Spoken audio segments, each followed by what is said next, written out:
ऐसे गुरु मिलेंगे कहाँ,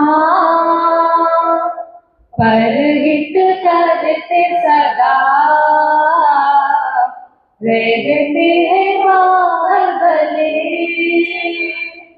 अंतर में लीन सदा।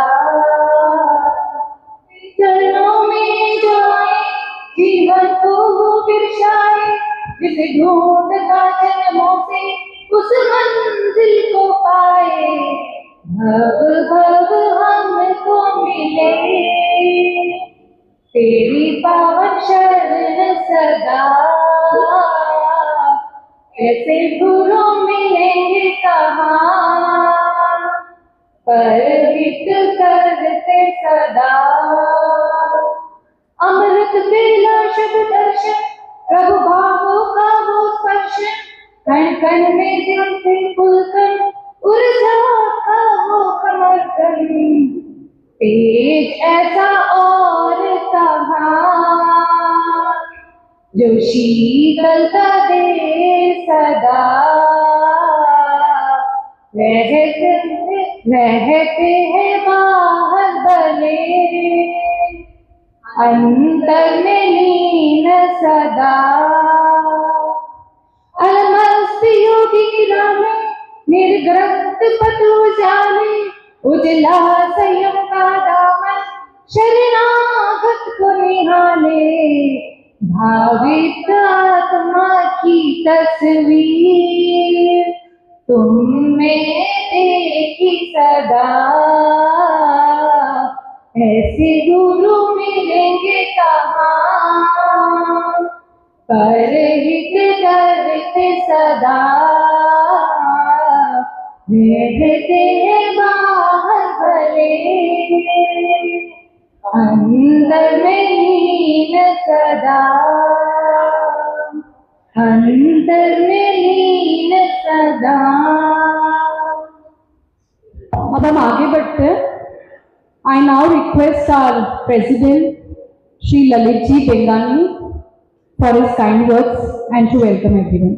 Shri Lalit Ji Bengani. आराध्य के चरणों में वंदन, अनंत आस्था के केंद्र आचार्य श्री महासुंदर जी के चरणों में वंदन, सभी 40 आत्माओं के चरणों में वंदन।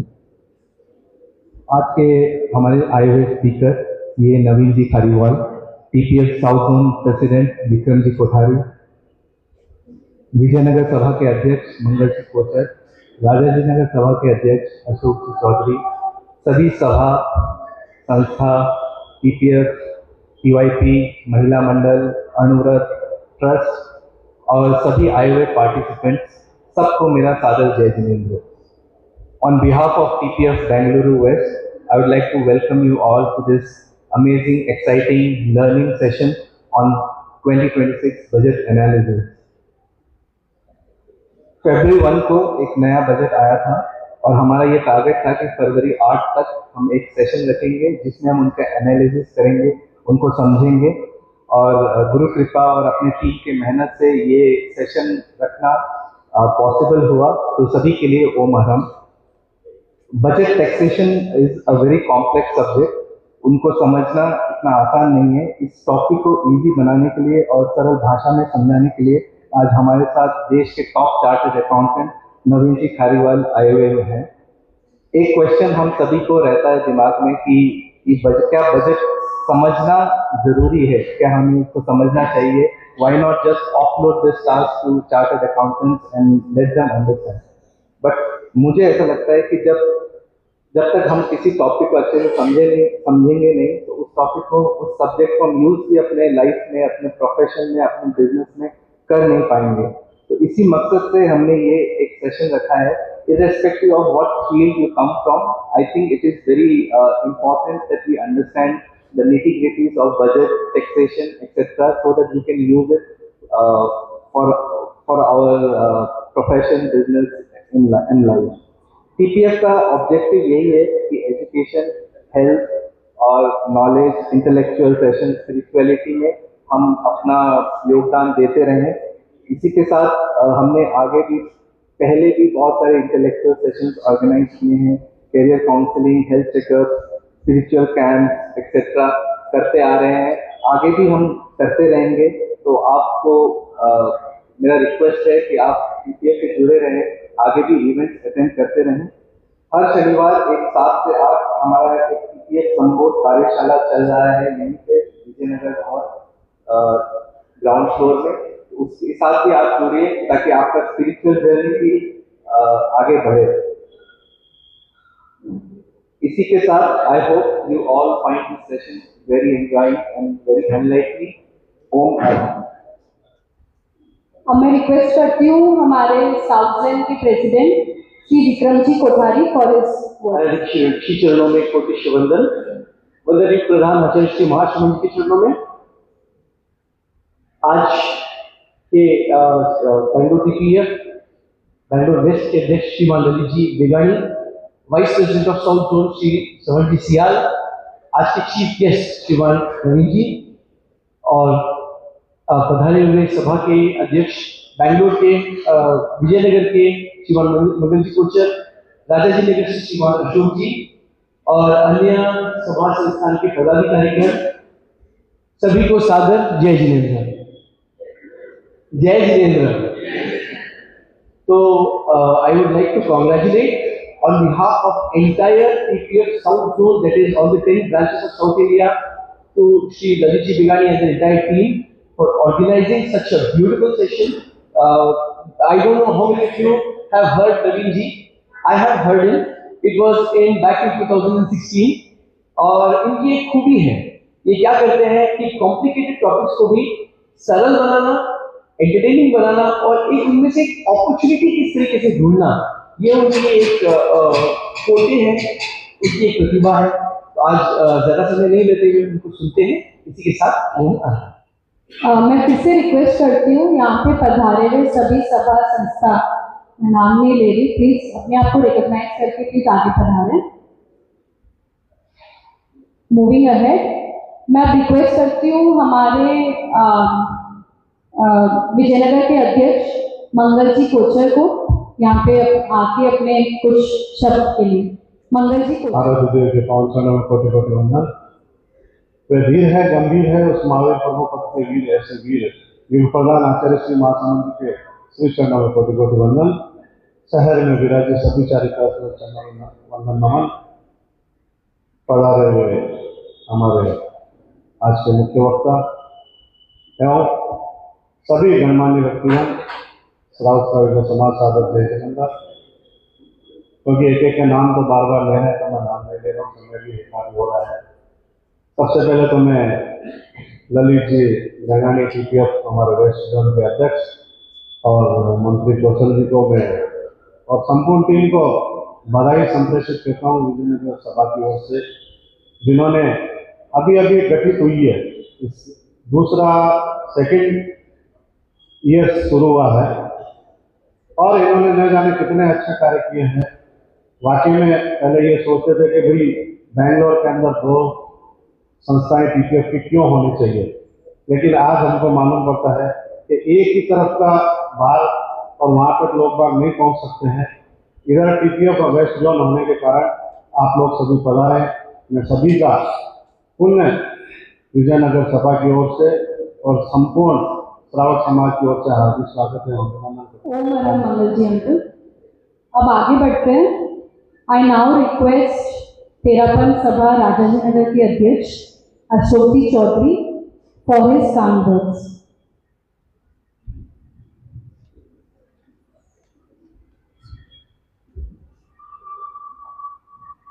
चरण तीर्थंकर श्रमण भगवान महावीर स्वामी के श्री चरणों में कोटि से नमन वंदन। तीर्थंकर के प्रतिनिधि युग प्रधान आचार्य श्री महासमंद जी के चरणों में भावभरी वंदना। शहर में विराजित सभी चरित्र आत्माओं के चरणों में सभक्ति वंदना। सम्मान्य अध्यक्ष महोदय श्री बेगानी जी, TPF सेंट्रल के अध्यक्ष और विजयनगर के अध्यक्ष मंगल जी कोचर, आज के हमारे मुख्य वक्ता श्रीमान खींचा जी, सम उपस्थित भाइयों बहनों, सादर जय जिनेन्द्र। TPF वेस्ट जोन, जैसे जी अभी मंगल जी ने बताया, अभी 2 साल से कंप्लीट हुआ, बहुत नए नए आयामों को संपादित कर रही है और उसमें आज का ये एक जो बजट सेशन है जो अभी नया बजट आया था 1 तारीख को, उसके ऊपर विश्लेषण और उसके बारे में एनालिसिस के लिए आज का जो ये प्रोग्राम सेशन रखा गया है, मैं श्री बेंगानी जी का और TPF जोन का हार्दिक आभार प्रकट करता हूँ कि आपने हमारे विजयनगर सभा को भी आमंत्रित किया और आज का ये कार्यक्रम हम सबके लिए बहुत ही उपयोगी है। इस बजट में क्या चेंजेज हुआ या हमारे अकाउंटिंग में वगैरह, इसके लिए ये सेशन बहुत हेल्पफुल रहेगा। मैं पुनः आप सभी का श्री जैन छोटा टेरापंथ की सभा ट्रस्ट राजेश की ओर से स्वागत और अभिनंदन करते हुए बहुत आभार।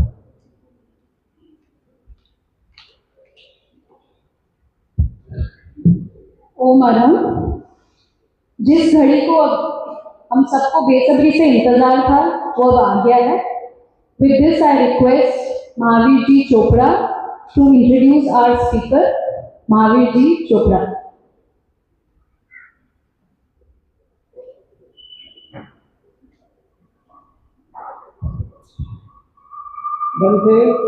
वंदे गुरुवरम, सभी चरित्र आत्माओं को वंदन। यहाँ पे जो भी उपस्थित है उनको सबको सादर जय जिनेंद्र। जय जिनेंद्र। आज का बजट सेशन में हमारे यहाँ पधारे हैं स्पीकर CM नवीन खरीवाल जी, जो एक चार्टर्ड अकाउंटेंट हैं और एक देश के बड़े डायरेक्ट टैक्स एक्सपर्ट भी हैं। आप HC Khincha company and HC Khincha associate में पार्टनर हैं। हम तो आज सरल इनकम टैक्स एक्ट 2025 के बारे में एनालिसिस करेंगे। उसमें अपने आज के स्पीकर महोदय श्री नवीन जी खरीवाल के सजेशंस काफ़ी गए हैं direct tax committee of ICI के माध्यम से। आप parliamentary select committee of new income tax bill के भी पार्ट रहे हैं। Karnataka state chartered accountant association Bangalore के रिप्रेजेंटेटिव के माध्यम से आपने सजेशंस प्रदान करे हैं प्रोजेक्ट इंटीग्रेशन ऑन ई-फाइलिंग में भी, जिससे हमको आजकल ऑनलाइन हम हमारा रिटर्न फाइल कर रहे हैं और हमारा रिफंड अगले दिन हमको आ जाता है। आप currently central tax, corporate law और GST कमेटी के मेंबर भी हैं FKCCI के। करंटली आप study circle chamber of tax consultant Mumbai के भी मेंबर हैं। आप co-opted member of direct tax committee of ICI new Delhi के भी रह चुके हैं। आपने Bangalore branch of SIRC ICI के को रिप्रेजेंट किया था जस्टिस RV ईश्वर कमेटी को हमारे इनकम टैक्स को सरल बनाने के लिए। सिंप्लीफिकेशन ऑफ इनकम टैक्स में इनका बहुत बड़ा योगदान है। आप सरकार के आप स्पीकर में as a speaker national conference of direct tax organised by direct tax committee of ICI new Delhi में भी रिप्रेजेंट करे हुए हैं। इंडिया में ICI के बहुत जगह सेंटर्स हैं, तो अपने स्पीकर जी कम से कम 50 से भी ज़्यादा ब्रांचेस में एज ए स्पीकर अपना प्रेजेंटेशन करे हुए हैं। अनगिनत फोरम जैसे कि अपना TPF प्रोफेशनल फोरम जो है, अशेंशियर, FKCCI चेंबर, अनेक चेंबर ऑफ कॉमर्स में आपने डायरेक्ट टैक्सेस का प्रेजेंटेशन किया है। आपकी हॉबी क्रिकेट में भी काफ़ी है। आपने नेशनल लेवल क्रिकेट टूर्नामेंट जो चार्टर्ड अकाउंटेंट का होता है उसमें बेंगलोर को लीड किया था। आप KCA जो कर्नाटक स्टेट क्रिकेट एसोसिएशन है, उन्होंने एक टूर्नामेंट ऑर्गेनाइज किया था। उसमें सार्क बेंगलोर ब्रांच का आपने captain as a captain lead किया था और वो टूर्नामेंट हमको जिताया था। और इनकम टैक्स डिपार्टमेंट के साथ में भी जो क्रिकेट के टूर्नामेंट होते हैं उसमें भी आपने पार्टिसिपेट किया है।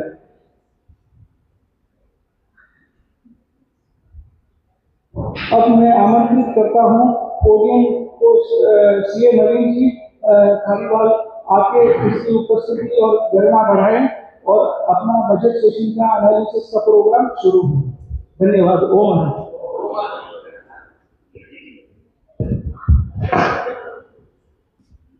Jai Jinendra, good morning to all the members of TPF assembled here.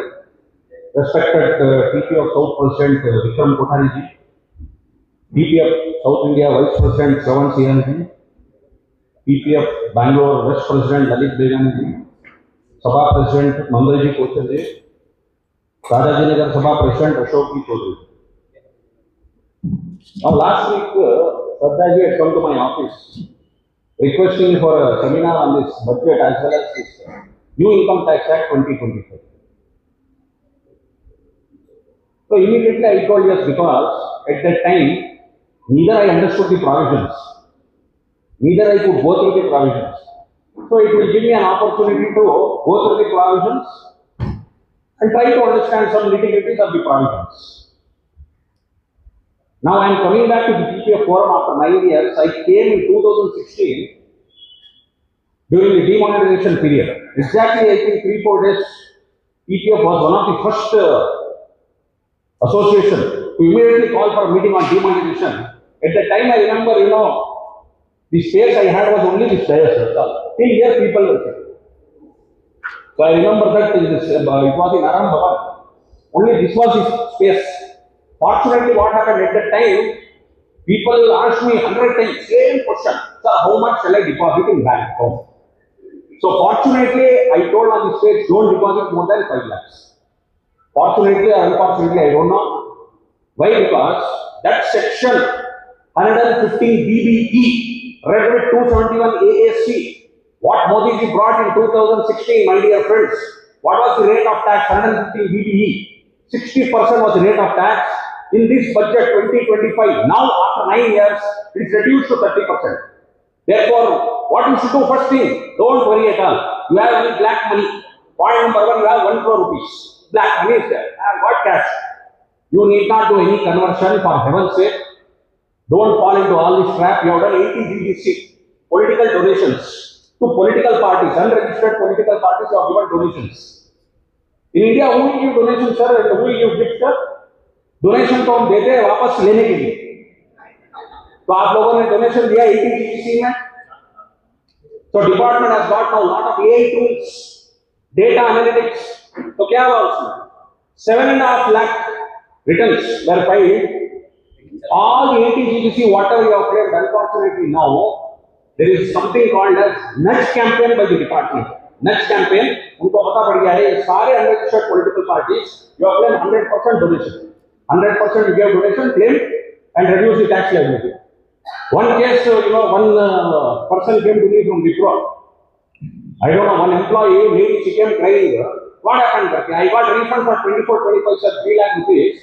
But now, this because of this nudge campaign, I claimed 80C, 1.5 lakhs without investment.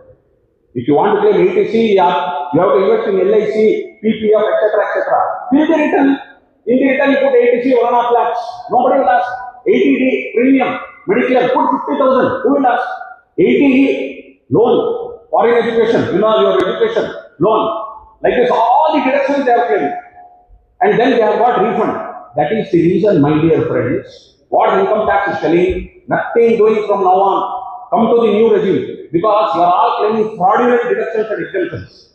Come to the new regime. No exemption, no deduction. New regime, last time, wonderful amendment is made by madam. What is your, up to the, what threshold it is exempt? Up to what threshold it is exempt now? Up to 12 lakhs it is exempt in India. 12 lakhs income, no tax. But all the chartered accountants will know, all the professionals, it is not the rebate. And because of rebate, it is nil now. It is not, 12 lakhs is not increased. Limit is not increased to 12 lakhs.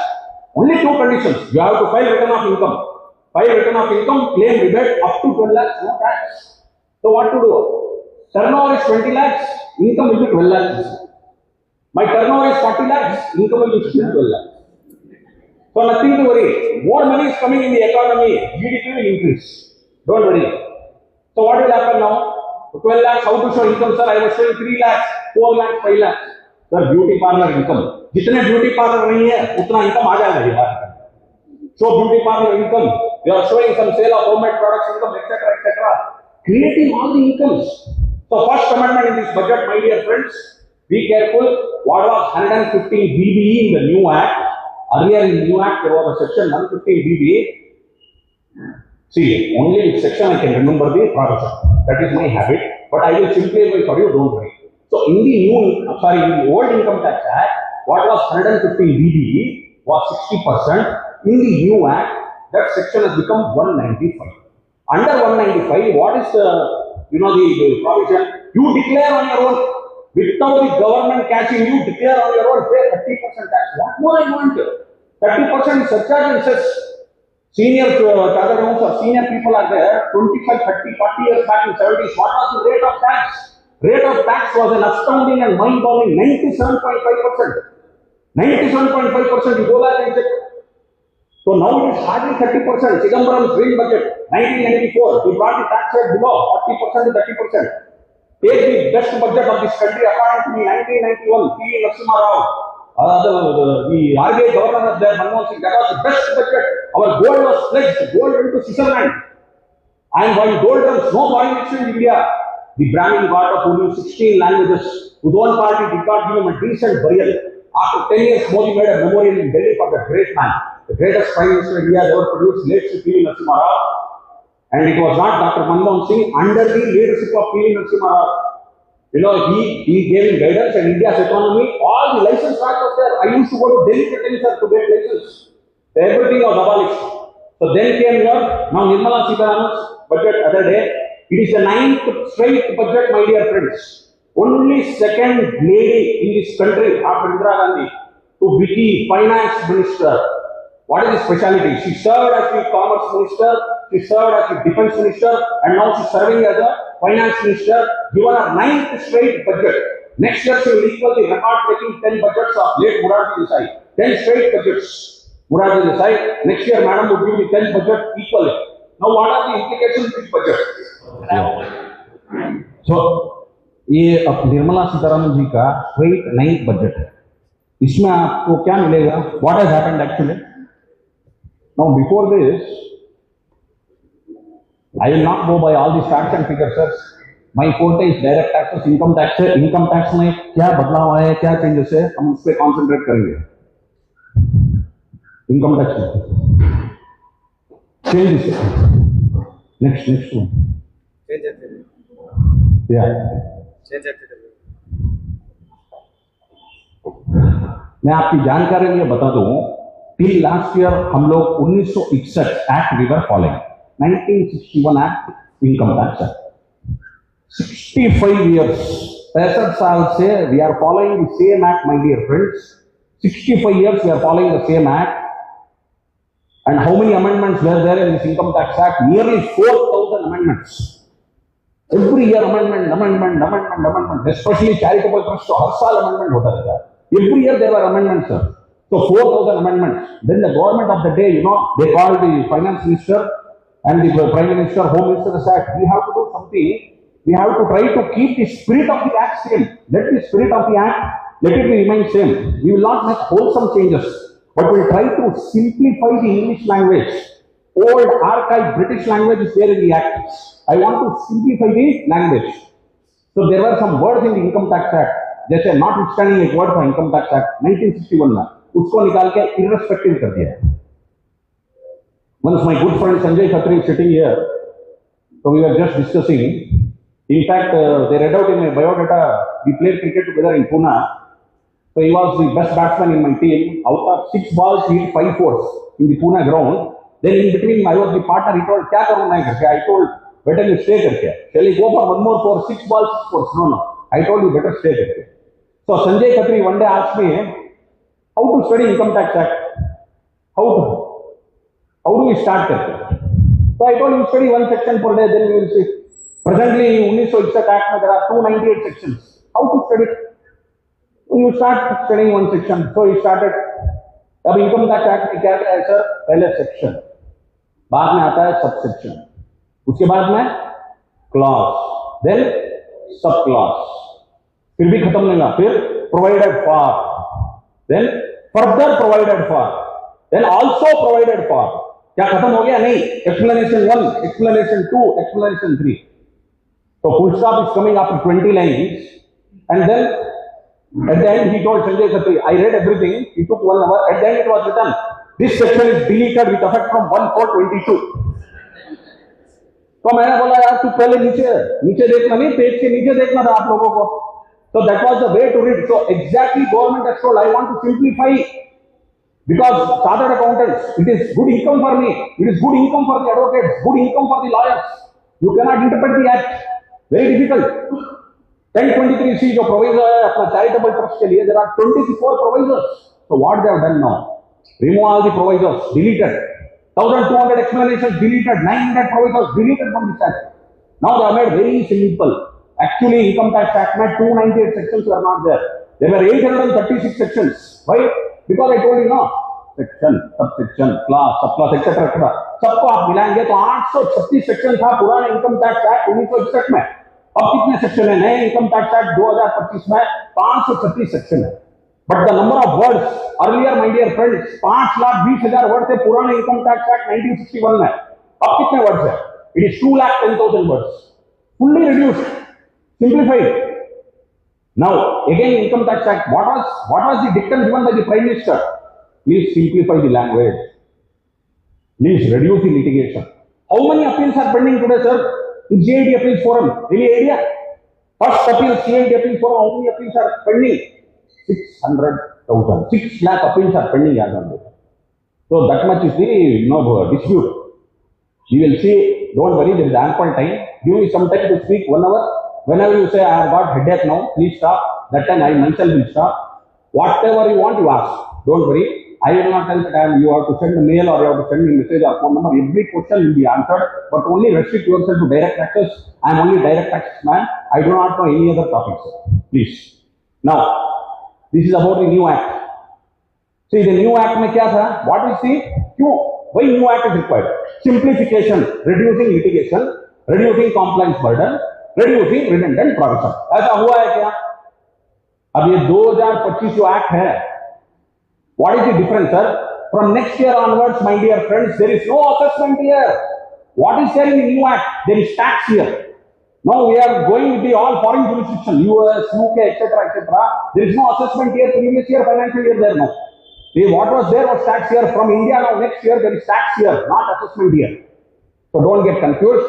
31st March 2026 year will end. That time what will happen, sir? Assessment year 26-27 आपको income tax act 1961 करना पड़ेगा प्रावधान. 1st April 26 be very careful. 1st April 26 you have to be very careful. Why? The tax year 26-27 will kick in. नए forms, नए returns. That is for tax year. But up to March 26 जब हम return भरेंगे हमको भरना पड़ेगा 1961 act के तहत ही. 1st April 26 से आपको क्या करना पड़ेगा? Tax year will also kick in. That time when you fill up this TDS returns, challans, etc., it will be new form, sir.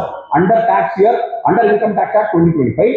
However, for March 26, I will file return assessment year 26-27 only. This tax year 26-27 when to file return?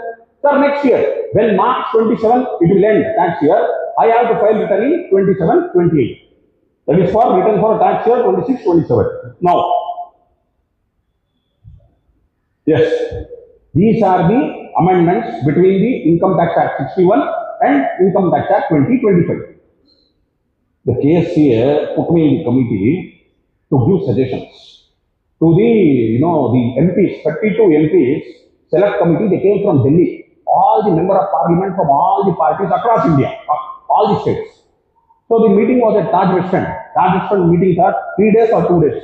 They invited all stakeholders.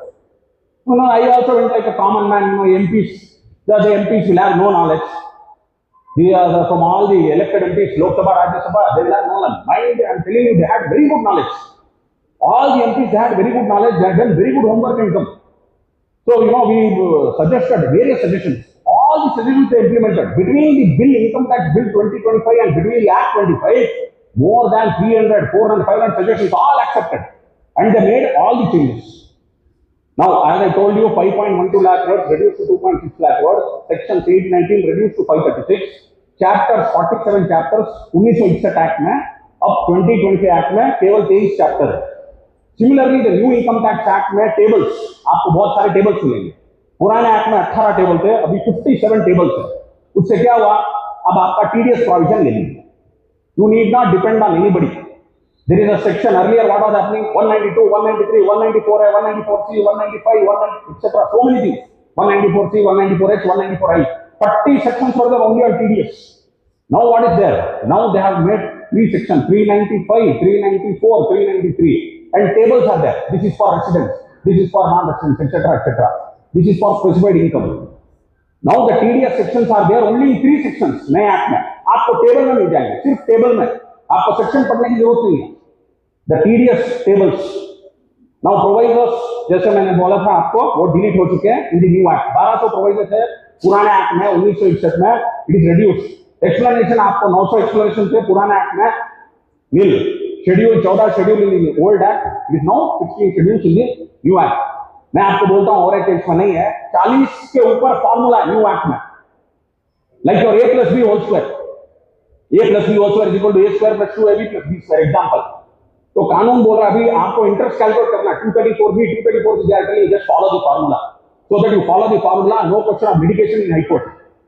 अब आपको for example I am telling you one provision, don't get confused. This will be like you are knowing that provision also. Why I am telling to give example, in that section there is a formula to calculate tax. For example, there are 4 partners in a firm. Listen carefully. There are 4 partners in a firm. A, B, C, D, 4 partners are there. So B retires. B retires, so उनका capital है 31/3/2026 को उसका capital है 4 crore. Firm ने उसको दिया 5 crore. 4 crore capital है B का, फर्म ने उसको 5 करोड़ दिया. कानून बोलता है इनकम टैक्स एक्ट 1961 सेक्शन 45 सब section 4 read with 9b, what it says, you paid extra money to the partner, pay tax. Who should pay tax? Firm should pay tax. How much? 1 crore extra है, capital partner का 4 करोड़ का था, आपने 5 करोड़ दिया. 1 करोड़ पे किसको tax भरना है? फर्म को, ना कि पार्टनर को. उसके लिए फॉर्मूला है कैपिटल गेन है तो A is equal to B plus C minus D. What is A? Capital gain is equal to B. What is B? B is what? Cash or check. Plus C. What is C? C is what? B plus C. C is fair market value of the asset. Minus D. D is what? Capital standing to the credit of partner on the date of reconstitution of the firm. Reconstitution का मतलब क्या है? या तो retirement या admission या death, dissolution. तो ये रिकॉन्स्टिट्यूशन का मतलब वही है. ये फॉर्मूला आप अप्लाई कीजिए और टैक्स भरना चाहिए आपको, नहीं तो उसके लिए भी रीओपनिंग हो जाएगा. ये एग्जांपल मैंने क्यों दिया आप लोगों को? क्योंकि इसमें एक फॉर्मूला बनता है. तो ऐसे बहुत सारे फॉर्मूला है न्यू इनकम टैक्स एक्ट में. Don't worry, just to give you information. Now let us see all the amendments. Sir rates जो इनकम टैक्स एक्ट का no change. Last year major GST rationalization carried out, major income tax carried out. Last year itself, Modi ji had called as the finance minister. Madam, you have done for everything, everywhere, all over India. Nothing you have done for middle class. What to do? What to do? Increase the slab rates. Sir, we were advising the government. आप 7 लाख कर दीजिए, 8 लाख कर दीजिए. Beyond my imagination, it has become 12 lakhs. Up to 12 lakhs, there is no tax to claim rebate. What more you want? But वो जो 12 लाख है, पीयूष गोयल ने budget दिया था, इंटीरियम बजट 2019 में. Same thing, those 5 amendments were there. कि भाई slab rate increase हुआ, that was also because of rebate. Now also अभी 4 लाख तक की छूट, up to 4 lakhs nil, 4 lakhs to 8 lakhs 5% tax, 8 lakhs to 12 lakhs 10% tax, 12 lakhs to 16 lakhs 15%, 16 lakhs to 20 lakhs 20%, and 20 lakhs to 24 lakhs 25%. Where the income is more than 24 lakhs, it is 30%. So this is the rate of tax. Last year same. All the rates are unchanged, nothing to worry. Now, what is the first amendment? Let us see important amendments, which are useful to the audience here. Now, the first amendment is regarding, yes sir, ease of living करके heading आया है. यहाँ पे ease of living करके income tax act में direct tax proposals ये मैं कैसे लेके जा रहा हूं आपको, ये बजट का मेमोरेंडम है, उसके हिसाब से हम कर रहे हैं. तो ईज ऑफ लिविंग में क्या बोल रहा है? फर्स्ट अमेंडमेंट ये है, listen to me carefully, don't bother about this rights. There is employer's contribution to PF. Employer's contribution to PF, when employer is giving salary you deduct PF. So employer's contribution to PF, what is the due date? आपका due date है return filing due date employer का, उसके पहले आप भर देंगे तो आपको डिडक्शन मिल जाएगा. Whereas employees contribution to PF, what was happening? In employees contribution to PF, what was the law? Checkmate Services Supreme Court judgment. They are telling if you don't remit employees contribution within the time, which time? Under the specified act, PSI act के तहत, PF act के तहत, that is next month 15 days, up to that time you have to remit it. Otherwise it will be disallowed. Even 1 day delay, it is fully disallowed added to income. So therefore representation suggestion went to finance ministry. अब आप employers contribution को PF को आप लोगों ने due date दिया भरने के लिए, up to date of filing return of income of the employer, तो आप एम्प्लॉयज कंट्रीब्यूशन को भी why don't you give it? Yes, madam has agreed now. Don't worry, from this year onwards even employees contribution to PF you can, even if there is delay in payment up to due date of filing return of income, if you make the payment, I will allow the same as a deduction. तो उसको भी आप employers contribution के तहत same timeline दे दिया गया है. तो that is one good amendment. Next, that is the first amendment. Second amendment, there is a motor accident claims tribunal. Interest आता है उससे, किसी का एक्सीडेंट हो गया, डिसेबिलिटी हो गया, कॉम्पेंसेशन आता है या तो उस इंडिविजुअल को या उसकी फैमिली को. तो अर्लियर इट वाज टैक्सेबल. तो what are they telling? Motor accident claims tribunal में अब से आप जो भी ब्याज देंगे, जो भी इंटरेस्ट देंगे, कॉम्पेंसेशन देंगे, उसमें टीडीएस भी नहीं लगेगा और entire interest would be exempt under motor accident claims tribunal. Earlier it was taxable and more than 50,000 interest was deducted 10% TDS. Now they are telling, don't worry, compensation and interest on such compensation to be awarded by the tribunal to the individual or its legal heir on account of the death or permanent disability, then it will be exempt. There is no tax, therefore no TDS. Welcome amendment. Next, sir, आप लोग 15G 15H file करते हैं, वो अलग है. ये lower deduction certificate file करते हैं. When you are telling my income is below the threshold limit, I have to file lower deduction certificate. You are applying only. Then officer will go through the same. If the conditions are fulfilled, he will issue the lower deduction certificate, or he may, reject it. Now, what is the finance minister telling? I propose a scheme for small taxpayers, only small taxpayers. Limit कितना अब आएगा, rules में आएगा. Rule-based automation process, which will enable obtaining lower or nil deduction instead of filing application with assessing officer. So what madam is telling now, you file that lower deduction certificate not with the assessing officer, with the prescribed income tax authority. Who is prescribed income tax authority? अब आपको बताया जाएगा, rules आएगा, उसमें आपको बताएंगे. तो ये small taxpayers के लिए what is the limit अभी तक आया नहीं, वो rules में आएगा. तो मैडम बोल रहे कि small taxpayers के लिए don't worry, you apply online for nil or lower deduction certificate. It is also automated and you apply it before the prescribed income tax authority, which will be prescribed, and then prescribed income tax authority will go to the same. If conditions are fulfilled, आपको online ही वो certificate दे देंगे, nil या low deduction, और they may reject also. Can I file with assessing officer? कानून बोलता है you cannot file with both of them. If you don't want to file with prescribed authority, you please file with the assessing officer. There is no problem. This is one more amendment. ये क्या है? ये सब ease of burden के लिए. Next, ये एक बहुत अच्छा प्रावधान है ये भी. What is this? अगर रेसिडेंट ने प्रॉपर्टी बेच रहा है, नॉन रेसिडेंट सेलर है, नॉन रेसिडेंट सेलर है, रेसिडेंट परचेजर है. तो resident is sale of immovable properties there. Resident to resident, my dear friends, TAN based. तो पहले क्या था? नॉन रेसिडेंट सेलर है, रेसिडेंट इज बायर, तो you have to apply for TAN. तो unnecessary only for one transaction compliance है, I have to go and apply for tan for only one transaction. Now the finance minister is telling, don't worry, this is a compliance burden on the middle class. You also do a PAN based now. So resident to non-resident, also it is PAN based. You need not apply for TAN. तो ये भी burden कम कर दिया आप लोगों को. तो resident खरीद रहा है, non-resident बेच रहा है, you need not apply for TAN. Resident can give the PAN, take the PAN of the non-resident. वो PAN based statement आता है, उसमें आपका काम बन जाएगा. TAN अप्लाई करने की बिल्कुल जरूरत नहीं है. Come to the next amendment. Sir, ये form 15G 15H. 15H is for senior citizen. 15G is other than senior citizen.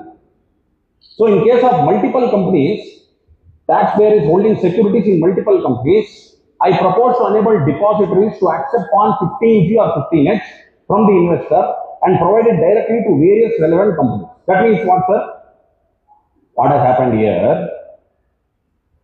Now there are three types of income. What are the income? Units of income from units of mutual fund, then interest from securities and dividend. ये तीन type of income है.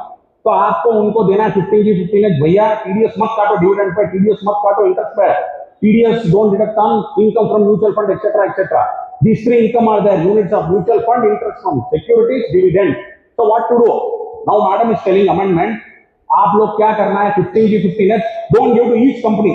आपके portfolio में 100 company है and you are feeling नहीं भाई मेरा tax नहीं है 15G 15H दे देता हूं, आपको 100 कंपनी को देना पड़ेगा. अब क्या बोल रहे हैं, don't worry, you give everything to your depository. Depository का मतलब क्या, सारे आपको listed shares, listed securities, listed रहना चाहिए सब. तो आप लोग वो जो 15G 15H give it to your depository. Depository in turn, what he will do? He will give it to the deductor. That means those companies. Those deductor in turn then will give it to the prescribed income tax authority or your assessing officer. Prescribed income tax authority. This is the amendment made. So three types of income, my dear friends: mutual fund, securities, interest, dividend. 15G, 15H. Whom to give? Give it to your depository. Depository in turn will give to the deductor. Who are the deductor? Those companies, all the listed companies, etc. Those companies in turn will give it to the prescribed income tax authority. And then what is the time period? The deductor will be required to deliver the declaration received by it on quarterly basis, not on monthly basis. One more amendment is there. You please give all those, deliver those declarations on quarterly basis, not on monthly basis. Next. ये TDS के related provision है. What about manpower? Supply of manpower services proposed to be specifically brought under the works. Under the work एक definition है work में. तो उसमें वो आने से क्या हो गया, अगर आप इंडिविजुअल को पेमेंट कर रहे हैं तो 1%, अदर देन इंडिविजुअल है तो 2%. तो supply of man power now comes straight away under the definition of work. And what is the rate of TDS to individuals? It is 1%, sir. Other than individuals, it is only 2%. This they have made it clear now in this budget. Next amendment. Very good amendment, sir. Now you are getting compensation. Who, sir? Individual or HUF is having any income chargeable under the capital gains arising from transfer of agricultural land. Section 96 एक section है in the RFTC Law Act 2013. What is RFTC Law Act, sir? Right to fair compensation and transparency in land acquisition, rehabilitation and resettlement Act 2013. Any exemption received, I mean any compensation you received under that act, under section 96 of that act, is exempt in income tax act. You may receive 10 crores, 20 crores, 100 crores. It is not question of agricultural land. It may be agricultural land, non-agricultural land, urban agricultural land. People are always having confusion. What is agricultural land? Observe carefully. I am in the jurisdiction. This is the agricultural land. This is the jurisdiction. I am inside the jurisdiction. Okay. There is agriculture. How to know whether it's urban agricultural land or non-urban agricultural land? Agricultural land, income is exempt when I sell. Urban, it is taxable. How to find out? I am inside the jurisdiction. This is the end of the jurisdiction. When I am inside, it is a capital asset. You are inside the jurisdiction, it is capital asset, it is taxable. Sir, what is the rate of tax, sir? If I sell today, capital gains, long-term capital, having 12.5%, can't I pay 12.5%? Lowest rate in the world, capital gains. जितना चाहिए उतना white में लीजिए. Don't go below guideline value. My humble request, you take 2 crores, you take 3 crores also, take 1 crore extra in white. Hardly 12.5% it is. The government of the day now they are telling I am going from the old regime to the new regime. New regime में no deduction, no exemption. You pay lowest rate of tax. What is the tax rate for companies today? Manufacturing companies other than non-manufacturing companies. Lowest in the world. Anyway, I am in agricultural. This one I am finding out whether taxable in the jurisdiction. As I move out of the jurisdiction up to 2 kilometers, 6 kilometers, 8 kilometers, 10,000, 1 lakh, 10 lakhs population. 2 kilometers, 6, 8, 10,000, 1 lakh, 10 lakhs. You cannot bluff today. There are Google maps. And it will correctly create the distance. Earlier what was happening? चलो भैया आपका case scrutiny में है, ये agriculture land है नहीं है, certificate ले लो from the nearest municipality, 6 kilometre है, पॉपुलेशन 10,000 व्हाटएवर, वो सर्टिफिकेट ले लो, फाइल में डाल दो, will request the officer, they will close the file. It was between me and the officer. Today everything is, my dear friends, there is faceless assessment, faceless penalty, faceless appeal. And the officer will not keep quiet today. Okay, he will give your certificate. आपने 10,000 रुपए देके वो certificate लेके आ गया, sir with in the limits, it is exempt. Now he will measure, how to measure the distance, aerial. Earlier case law was there strictly as a crow of life, how to measure the distance, aerial. Now It has come in the act itself. How to measure aerial distance. Straight away by Google Maps, they will measure the distance. So don't bother. So now they will measure the distance up to 2. That is from the end of the jurisdiction. You have to calculate the kilometers. 2 kilometers, 6 kilometers, 8 kilometers, 10,000, 1 lakh, 10 lakhs, etc. Then it is exempt. Don't worry. So what is this? This RFTC lab. अब आपके highway बन रहे हैं. अब मधुर के पास example. You're Mysore. So you know they acquired land. So in from Madhur, you know one of your clients or you had some land. It was acquired, sir. Acquired on RFTC law Act 2013. You received 10 crores. Government ने TDS काट दिया. No problem. Don't worry. It is exempt. Under if in the certificate कहीं भी आपको लिखा हुआ है award or agreement, आपको एक award or agreement मिलेगा RFTC law के तहत. Then don't worry, it is exempt. Let him deduct TDS. Don't worry. So that was there under 96 of the RFTC law Act. It was not there in the Income Tax Act. So what the officers were doing? चलो भैया add कर दो, इसको exemption allow मत करो, capital gains tax लगा दो. So we used to fight appeals. Karnataka high court का जजमेंट है, ट्राइब्यूनल का जजमेंट है. It will be allowed. Don't worry. But now what has happened? They want to reduce the litigation. Government is telling I don't want litigation. I want to reduce litigation. उठाओ section को 96 of RFTC law 2013. Put it in the Income Tax Act. Now it is there in the Income Tax Act. Now it is exempt. If any compensation received under RFTC law Act 2013 after 1/4/2006, you did not pay single rupee tax to the government of India. Let them deduct India take refund. Don't worry. So that is a very good amendment. Now people will ask, sir, what about before, sir, 31st March 26? Sir, for that one bore circular was already there. Circular number 36/16. Earlier also, if you have received, don't worry, sir. Let them make addition. You will win the case in the, CIT appeals or tribunal, etc. That is also exempt. Don't worry. Move forward, sir. Now this is only for exemption for disability pension to armed force personnel on account of bodily disability attributable to or aggravated by such service, not where the individual has retired on superannuation or otherwise. Exemption will also be available to paramilitary personnel. So what are they telling? Disability pension received by armed forces personnel उनके लिए केवल है when invalidated out of service due to injury on account of disability attributable aggravated by service in armed forces is exempt. That's all. Move forward, sir. Now, sir, what is the due date for filing return of income?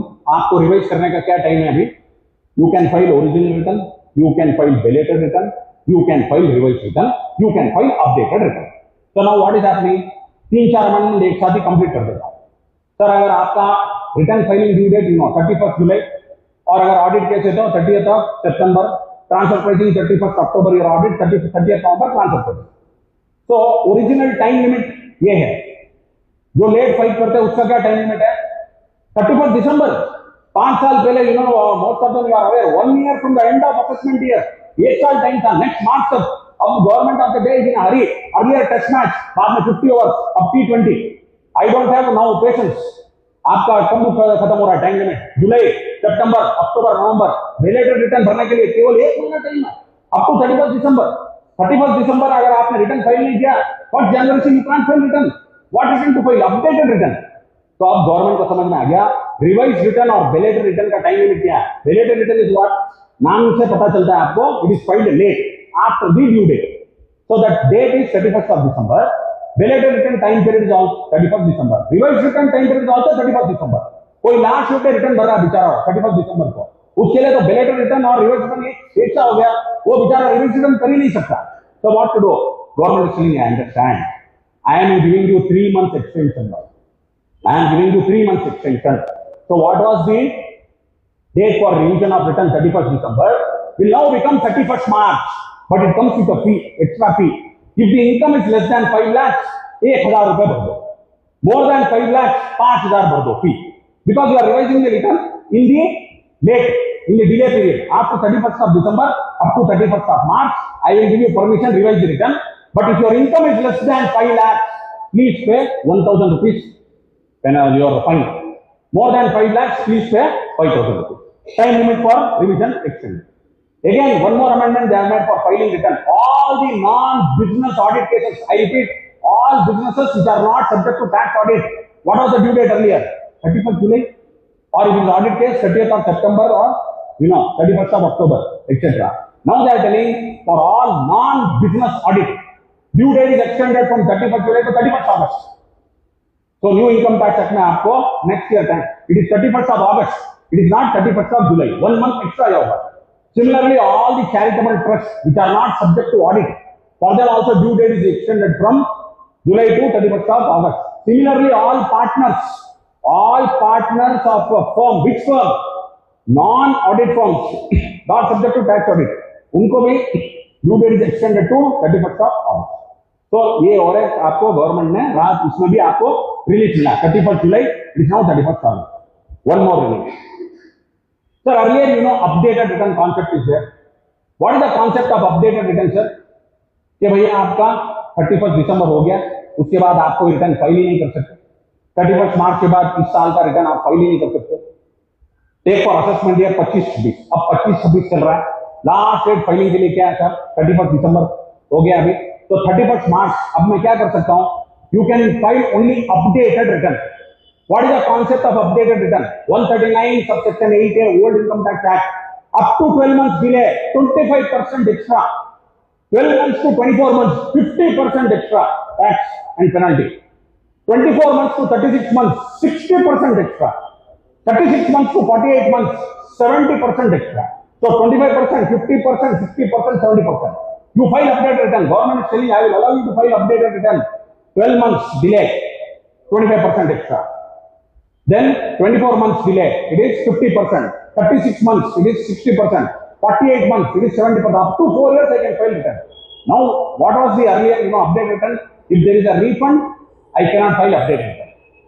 अगर मेरा loss है original return में और वो loss बढ़ रहा है, तो भी I cannot file update return. अब वो बोल रहा है गवर्नमेंट, डोंट वरी, अगर आपका लॉस था 1 करोड़ और आपको लॉस अभी कम हो रहा है, 1 करोड़ का लॉस 50 लाख हो रहा है, बट टैक्स नहीं है, I will allow you to file update return. Provided original return is filed within time. But आपको मालूम पड़ गया, no, this loss is not correct. I have claimed extra expenditure. I don't want to claim extra expenditure. 1 crore loss, sir. I want 50 lakhs loss is correct. So you can update the return. Updated return of a loss allowed now without any payment of tax. You can file updated return. One more very good amendment.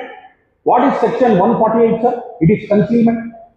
Return, concealment of income. Section 148. धारा 148 income tax act 61 में वही same section income tax act 2025 है 280 section 280 section.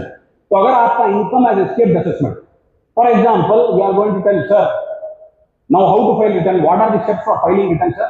You can go online में आप जाके portal पे जाके check कीजिए EIS, PIS et cetera. You have to check everything. In that all the information is there. I don't want to collect any information from the client. You deposited cash in bank account, details are there. You deposited cash in current account, details are there. Dividend received, details are there. You sold shares, details are there. You sold mutual funds, details are there. You withdrew cash, details are there. All these details you have to take and then file return of income. In the EIS, there is some special thing in EIS. What is there? 3 sections, 3 times notice will come. Under EIS, 133(6) mein, first notice, second notice, third notice. I don't reply. That becomes what? Information suggesting that income as escape assessment, automatically your case will reopen. It is extra business for a professional. Online when you go EIS mein, because everything is computerized today, mechanics today, automated, it is still easy. Don't worry at all. You can just go online there. अगर आपका 1 crore rent आ रहा है, you might be receiving 50 lakhs or 1.5 lakhs, 1.5 crores, no problem. Or 1 crore may be correct. All you have to do is tell, yes sir, this is correct. Not you disagree. Having not done that, that becomes automatically under 135A faceless information, case reopens. अब क्या बोल रहे हैं? ठीक है भैया, FD interest मैंने बताया नहीं 1 लाख रुपए. Oh, I came to know. So you can file even update return even after received a concealment notice. अब आपका concealment notice न्यू एक्ट में 280 में आएगा, पुराना एक्ट में 148 में आएगा. Earlier you could not file updated return. Now I can file updated return. No, ये करेक्ट है भाई, रीओपनिंग है, ये नोटिस करेक्ट भेजा है, 1 लाख FD का इंटरेस्ट मैंने नहीं बताया. I better file an update return and pay the tax. So that return what you file update return in response to notice under 148, that will be considered for the purposes of assessment. तो मैं आपको और एक बार समझा देता हूँ. Updated return, earlier updated return you could file sir, for loss you could not file. If updated return resulting in refund you cannot file. Now they are telling even loss you can file updated return. You want to reduce the loss, but still for refund you cannot file. and then 148 notice issue आने के बाद you could not have earlier filed updated return. आप लोगों को मना था, आप लोग रिटर्न नहीं भर सकते थे under 148. Now you are telling updated return you can file under section 140. You know very well, sir, 1 lakh dividend I didn't, 1 lakh interest there I have not shown. File it. You have received 148. Why? Because there is information suggestion income and escape assessment. अब आएगा सबको. अब ये February है. By March everybody will receive notice now under 148. Now you are going to receive for last 3 years. Now 148 will come. So when 148 comes, don't panic. आप देखिए क्यों आ रहा है मेरे को? What is the information? You can very well file update return. That is the new amendment. Moving forward, sir.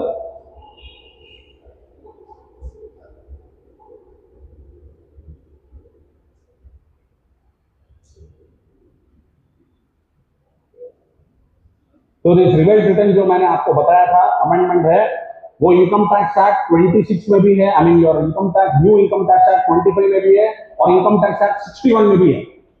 Income tax act 61 में कब से अमेंडमेंट लागू हुआ है? 1 मार्च से लागू हो रहा है। तो असेसमेंट डेट 27 के लिए आप रिवाइज रिटर्न कर सकते हैं, डोंट वरी। 1 मार्च से इनकम टैक्स एक्ट 61 में भी है और in the new income tax act it is applicable from 1 April 26 onwards. This is the first budget in India in last 65 years. Amendments are made in the old act as well as in the new act. तो मुझे तो next 15 years के लिए I should know provisions of old act and I should know provisions of the new act. Move forward, sir. हाँ, तो ये जो updated return है मैंने आपको बोला था कि 1 lakh dividend for example you can file updated 148, it comes with a fee again, government is selling 10% extra भर दो। तो जो अपडेटेड रिटर्न का है 25%, 50%, 60%, 70, you have to put 10% based on that number of periods. So 25 will become 35%, 50 will become 60%, 60 will become 70, 70 will become 80%. Sir चाहे तो मेरा rate of tax 60%. Move forward, sir.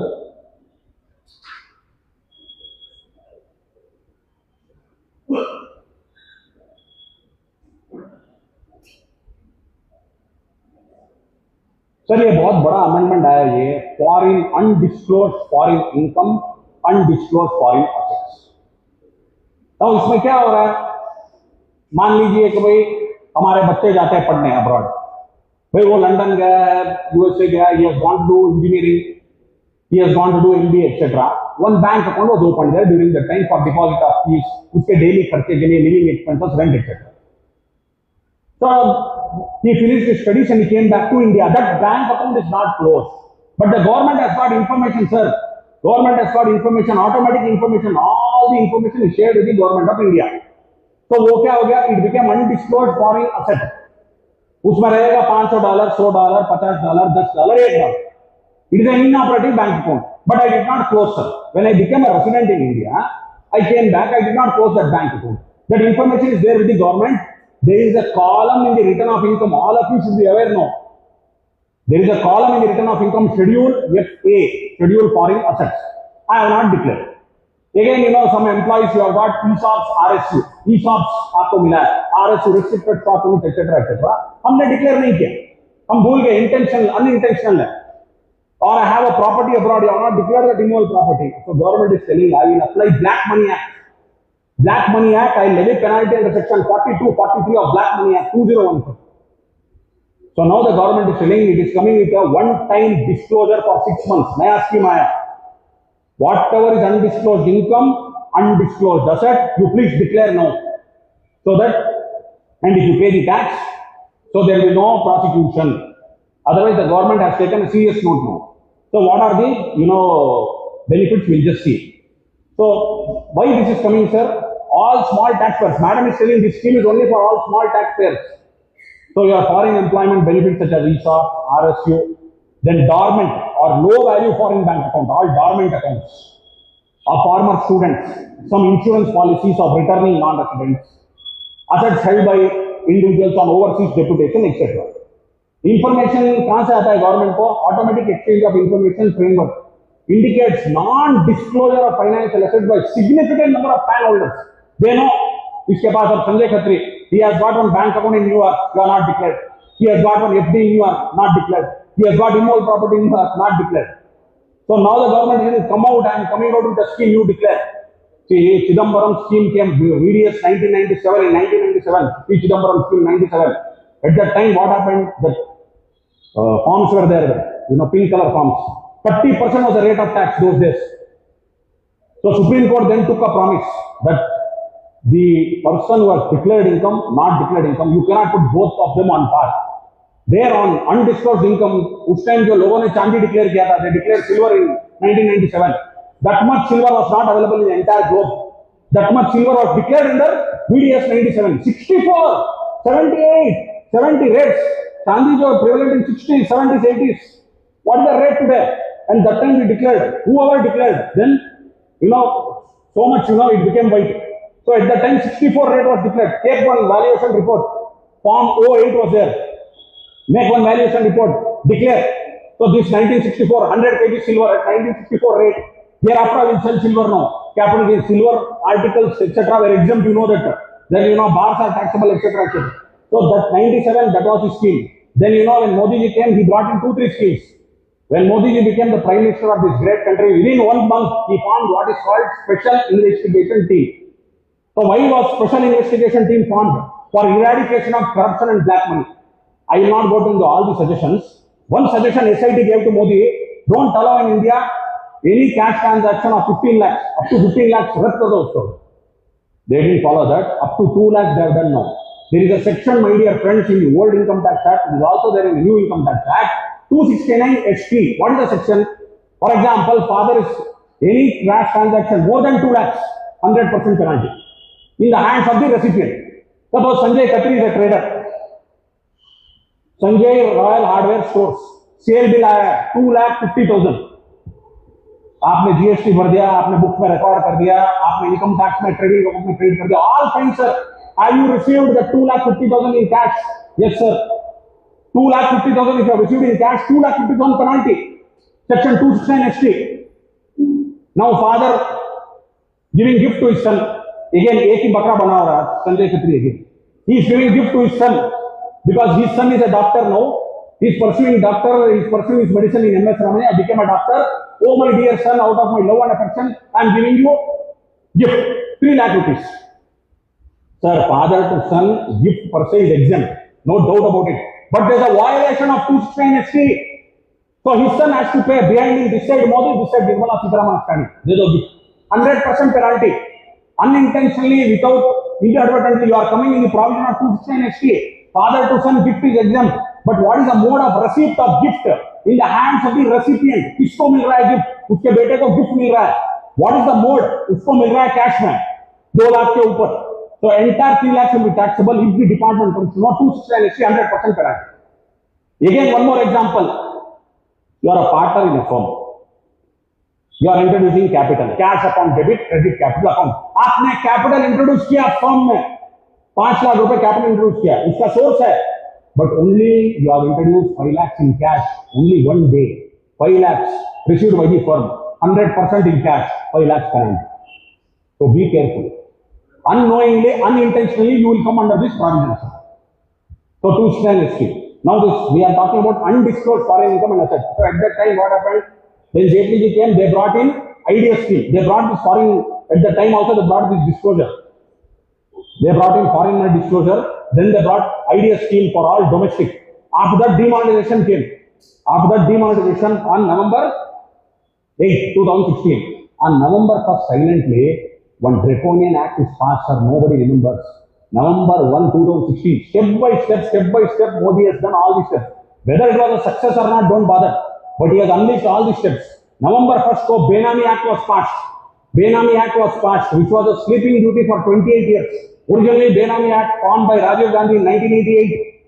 It was kept on back burner, introduced on 1st of November after 28 years. Introduced on 1st of November before Demonetization Act came. So immediately Benami Act is introduced. November 8, demonetization introduced. Next month he brought in this section 115 BBE, 271 ASC. 60% rate of tax plus 25% surcharge. 60 plus 25, 15. 60 plus 15, 75. 4% health and education cess, 78. Plus 10% penalty. 10% penalty is on what? On the tax. How much is the tax? 60. 10% of 66. 78 plus 6, 85% tax. So 1 crore you deposited I mean, cash credit, 68, 69, 69, A, B, C, D. 6 sections are there, you should know very well. All businessmen should know. 68, 69, A, B, C, D. Cash credit, undisclosed investment, partly disclosed investment, money, bullion, jewelry, etc. Unexplained expenditure. All your credit card payments you are making. I have American Express credit card. Make the payment, sir. It is visible on the portal. I know. Now you have gone abroad also. वो TCS का rate लगता है आपको. TCS abroad. You are foreign tour operator. You sell a immobile property 194 a year. Government is worried 1% TDS. They don't want your 1% TDS, sir. They are telling किसने property बेचा है, किसने खरीदा है. It leaves a trail. That 1% I don't want. I know now who has sold the property, who has purchased the property. If you sell the property below guidance value in the hands of the seller, 50C will apply. Guidance value is 1 crore. आपने 50 लाख में बेच दिया, 50 लाख के ऊपर seller को tax भरना पड़ेगा. If you are the purchaser, guidance value is 10 crores. Example, you purchase below guidance value at 7 crores. So 10 crores guidance value. आप लोगों ने प्रॉपर्टी परचेस किया 7 करोड़ में, 7 करोड़ माइनस 10 करोड़ 3 करोड़ है. 10% का आपको सेफ हार्बर है, 10% का आपको छूट है. More than 10% difference on 3 crores. Purchaser has to pay tax at maximum rate 30% under 56(2) within bracket 10. Again I repeat, 10 crores purchaser has purchased the property. That is the 10 crores is the guideline value. I purchased at 7 crores. Sir, guideline value 10 crores है. आपने stamp duty को जमा करा दिया 10 करोड़ पे. और इधर income tax में बता रहे 7 करोड़. तो 3 करोड़ पे आप लोगों को टैक्स भरना पड़ेगा बायर को under 56(2)(10). Anyway, 194 IA, purchase or sale of immobile property more than 30 lakhs, 1% TDS is done. Now sub-registrar has to upload all the details. Credit card companies upload all the details. Your mutual funds, all your depository, stock exchange, every quarter they will upload the details. So keep on, data mining keeps on happening in department. Where is the data mining? Sir, unity building. Unity building, listen to what. Which floor? 4th floor. It is called INCA. What is INCA? What is INCA, sir? Intelligence and Criminal Investigation. I asked the commissioner there. Sir, your income tax department, अगर आप there is concealment of income, आप tax ले लीजिए. Why you are calling yourself criminal investigation? Intelligence and criminal investigation. You told even I don't know. So INCA is there, data mining takes place. All the data comes there. Then it goes to Queen's Road. Queen's Road जाता है ये सब information. Queen's Road will send a summons. They will send summons to you. Based on that summons, you prepare everything, all the details. Oh, give all the details. Based on that, they will collect evidence. So these are all sections inbuilt in the provisions, and everything is online now. PAN, Aadhaar, bank, everything connected, sir. Great London Nilekani Aadhaar. Even China doesn't have Aadhaar card, or India has got Aadhaar card. 140 million people, 140 crores, more than 100 crores people have got Aadhaar. PAN, bank, data. The speaker told within 1 day you are getting refund. You are getting refund, sir. Small refunds are coming. I filed my return of income, some 14,000 refund I think. It came next 20 minutes itself processed. So wherever the government is doing a good job, we have to tell. So this is CPC. In split seconds, returns are being. And where is CPC? That is also in Bangalore only, sir. CPC is also in Bangalore. So anyway, so this Black Money Act, now let us see the provision. What is the provision? So, jahan jaye, please, first of all, educate all the clients. Employees of all multinational companies receiving visa of RSU. Now, best time you declare it. Former students retaining dormant, low balance foreign bank account after completion of studies abroad, declare it. Returning non-residents with undisclosed foreign savings or insurance policy, you declare it, sir. All the mission employees or other personnel on deputation abroad. Now, what all the scheme covers, sir? Undisclosed income, foreign income, undisclosed assets located outside of India. When to declare actually? पहले तो हम सोचते हैं कि भाई ये foreign asset है ना, schedule FA in the return. कब declare करो? When I become a resident in India, then I have to declare asset and income from foreign assets. Now, when I declare this, third one is what? Specified foreign assets acquired from foreign income. When assessee was a non-resident or from income already offered to tax in India, which have not been reported in the relevant schedule of the return of income. Uska source hai. Now Sanjay Khatri had purchased a property in US 10 years back. Income is declared, sir. Property is not declared, but he has the source. When I was getting salary there, I took loan there, etc. मेरे पास source है. In US when I purchased the property, but that property after I became resident, I have not declared in India. So I have got the source. So for that, what is the provision? They are telling pay 1 lakh. You declare that property right now, but you should prove that it was already what? It is foreign source property. It was declared in the foreign return. There was regular source, tax is paid, etc. etc. Next. Now, what is the rate of tax, sir, when you declare? 30% of the value of undisclosed foreign asset.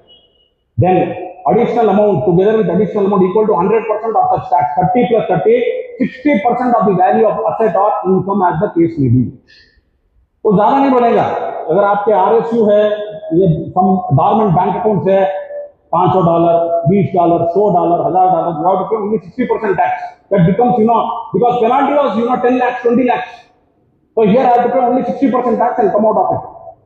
Now where the foreign asset was acquired during non-resident status, I gave that example, or from already income offered to tax in India, but not disclosed in the return, then you pay a flat of only 1 lakh rupees. Now अगर आपने 5 property खरीदा है और 10 साल से आपने नहीं दिखाया तो हर साल आपको भरना पड़ेगा? नो. कानून बोल रहा है 1 साल आप भर दो, बस एक टाइम आप डिक्लेयर करो, एक टाइम. अगर आपने 5 प्रॉपर्टी खरीदा every year, then 1 lakh for each year, provided that property was sourced out of the tax income abroad. Now, asset is the same, only one-time fee would be chargeable and would be applicable for the first year of non-disclosure. Don't think 10 years I didn't declare, so 10 times I have to pay that 1 lakh, 1 lakh, 1 lakh, not it. Only first year when I declare, it is enough. Next.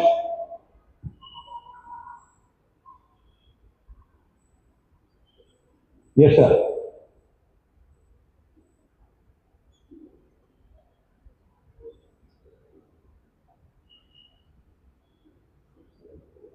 For category A, the limit of undisclosed income asset is proposed up to 1 crore rupees.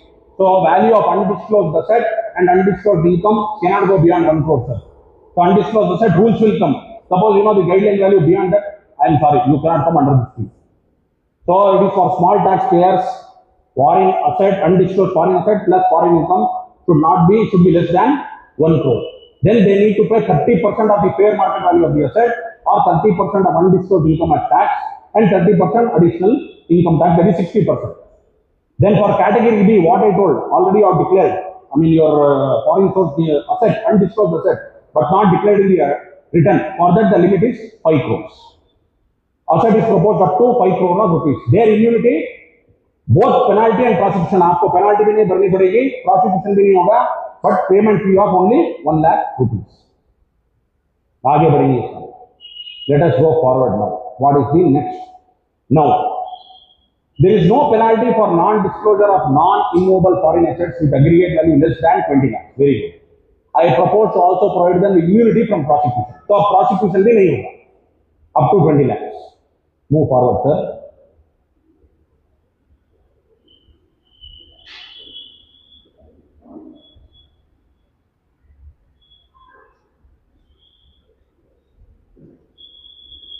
What is this? अगर आपने audit नहीं कराया time पे, failure to get accounts audited. Now what the government is telling, the word penalty they are telling is not good. I don't want to create litigation. Penalty शब्द निकाल के बहुत सारे अभी वो आगे यही होने वाला है for failure to get audited accounts. आपको मालूम है टैक्स ऑडिट कब लगता है? 1 crore, 3 crore, 10 crores, etc. More than 1 crore immediately tax audit. So what was the penalty, sir? 0.5% of turnover or 1,50,000. उसको अब बढ़ा दिया इन्होंने, वो बोल दिया कि ये पेनाल्टी नहीं है, it will be called as fee henceforth. It is called as fee, it is not penalty. So what is the fee now? They are telling that fee would be, yes,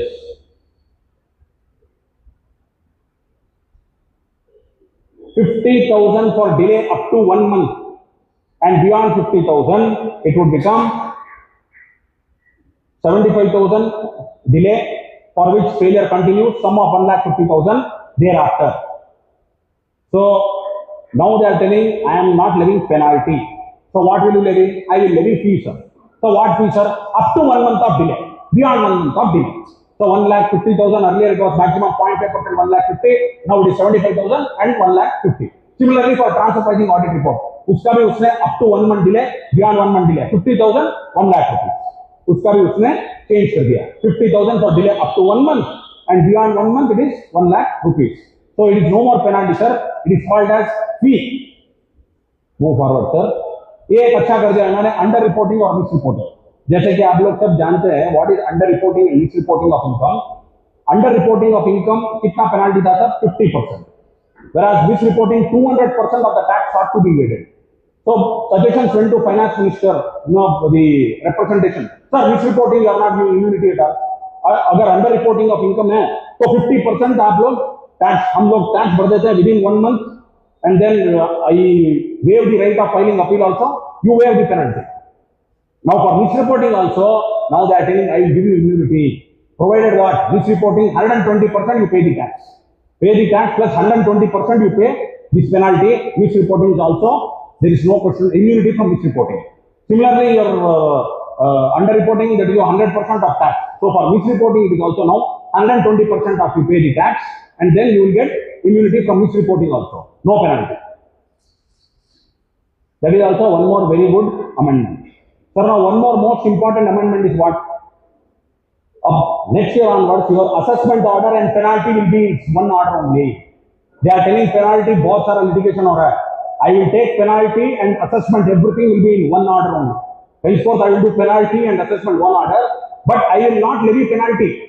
Only after the appeal is decided in future, say your tribunal appeal, high court appeal, at that time only I would levy the penalty. I will not collect the tax at all. I will not collect penalty at all. So assessment order and penalty order will be same, but they will not collect the penalty until the case is decided by the appellate authority. So I don't know what about 234B, 220 subsection 2. So वो क्या बोल रहे हैं इसमें? I will issue a draft order. In the draft order, suppose there are mistakes, I will issue a draft order with draft penalty order. Suppose there are mistakes in that, I will tell them, sir, there are mistakes in this. He will issue one more draft order. So there again litigation. So should you issue a new draft penalty order also? So anyway, this penalty now is finalized only at the time of finalization of the appellate authority, say tribunal or high court, whatever. But interest, I don't know, sir. 234B, 220 subsection 2, all that we have to check because it is a new provision now. So that is one more good provision by the government. मैं अभी penalty नहीं लूँगा. Let the order get finalized. Then only I will levy the penalty to the extent. क्योंकि 1 crore addition में happen in the tribunal, sir 80 lakh allow हो गया. 1 crore addition में 80 lakh allow हो गया. केवल 20 लाख ही बचा. तो at that time 20 लाख के ऊपर आपको penalty आएगा. तो उस टाइम मैं आपसे penalty ले लूँगा. अब मैं कुछ नहीं लेने वाला. अब आपको अपील भी फाइल करने की जरूरत नहीं होगी.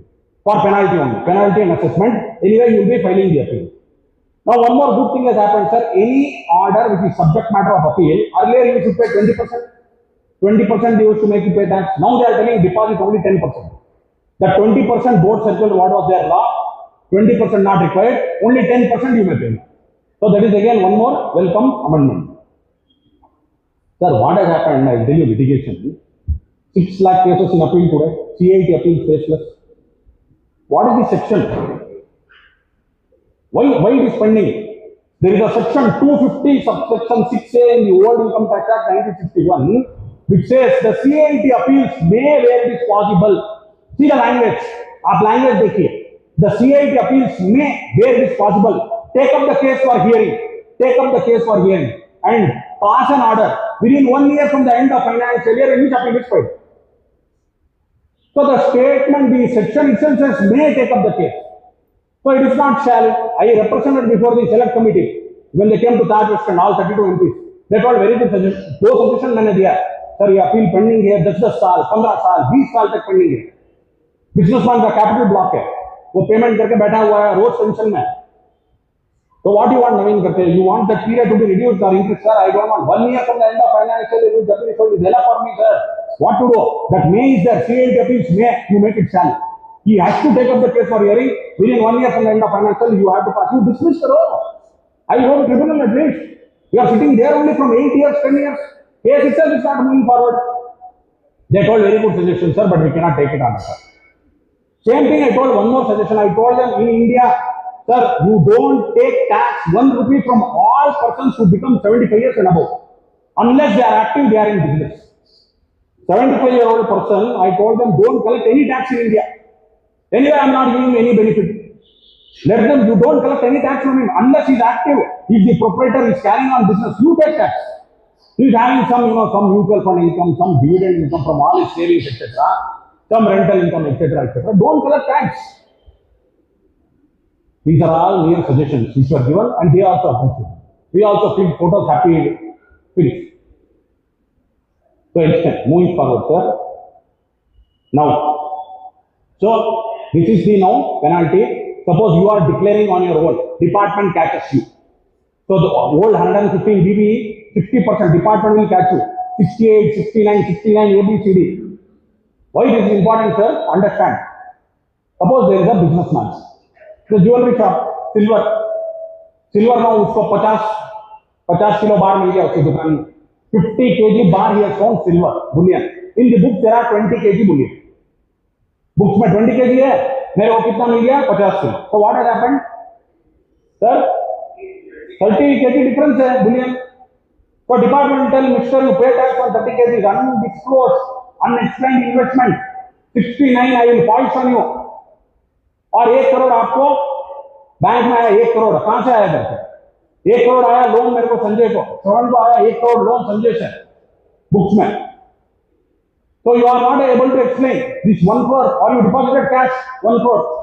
You are telling, sir, I don't have source. Cash credit 1 crore, 60% straight away. Old income tax act अभी तो चल रहा है 60% if you cannot explain.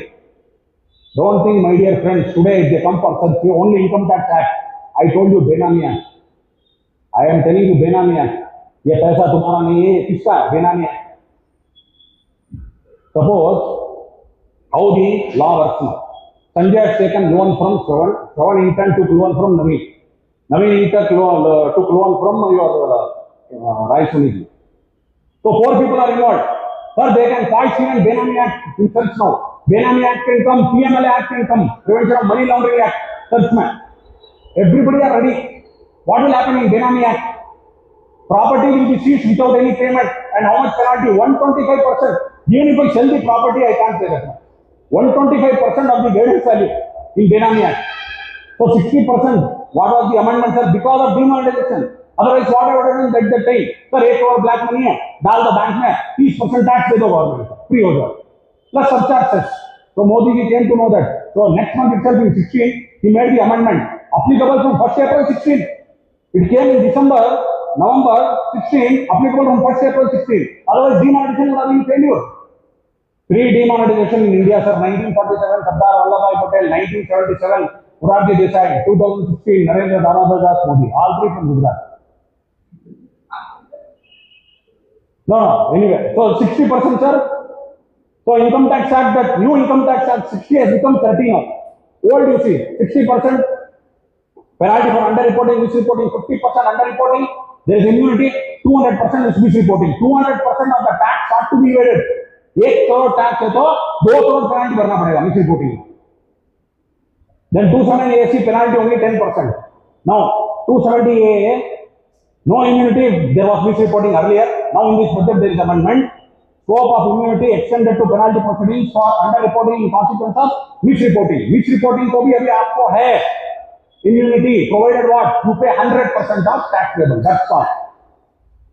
Now come to the new act, sir. 195. Income Tax Act 2025 में section 195 है. जो 60 को उसने 30 कर दिया. Very good. Sir, same penalty continues. What was 270A? It became 439, sir. What is the quantum of penalty? 50% underreporting, 200% misreporting. Misreporting also they are telling, I will not levy penalty. If what? I told you 120% you pay. Pay 120% of tax, immunity. Same, sir, penalty, no, this penalty 10% is abolished. Why? यही उसने ले लिया 120%. तो और 10% नहीं लेगा वो new act में. Now here 440 immunity from penalty proceedings for misreporting. If I pay 120%. So act is very clear, sir. Now the government of the day, even prosecution, he has rationalized, simplified. जहाँ 7 साल था, 5 साल था, केवल 2 साल हो गए. Prosecution, because why? The government of the day came to know many of the officers they are issuing prosecution notices left, right, and center. You know the officers were issuing misusing the provisions of prosecution. Government has also now toned down all the prosecution provisions. Now the most important, sir, why budget? Then we'll do 10 more minutes, then we can take question answer. 4 retrospective amendments are made in this year's budget. Nirmala Sitharaman ji came in. What saree she wore, sir? Anybody observed? Pardon, sir? Pink saree, what is it? Huh? Yes, because for Tamil Nadu elections. Kanjivaram saree anyway. So what happened? She read out the budget. She read out the budget, but there is devil in the fine print. What other provisions are there which was not discussed on the floor of the parliament? I will tell you 4 provisions which are called retrospective provision. What do you mean by retrospective provision? Applicable from earlier date. There are 4 dangerous provisions. 4 provisions. First is JAO, Jurisdiction Assessing Officer and Faceless Assessing Officer, where you have received notice under 148. So what was happening, sir? All of them we filed writ petitions in High Court of Karnataka. That 148 notice, what we were telling, sir, what is the scheme of 148? 148 A, B, C, D procedure is there and 148 notice. Up to that, JAO issues the notice, then the case goes to PAO, Faceless Assessment, 143 too. So we went to all Karnataka High Court, that 148 it should be issued by whom? It should be issued by PAO, JAO cannot issue notice, and all your proceedings are quashed. Now has come retrospective amendment. No, वो notice correct था, जो notice issue हुआ, अब आप लोग कोई गए होंगे हाई कोर्ट में, again you are going to face the problem, sir.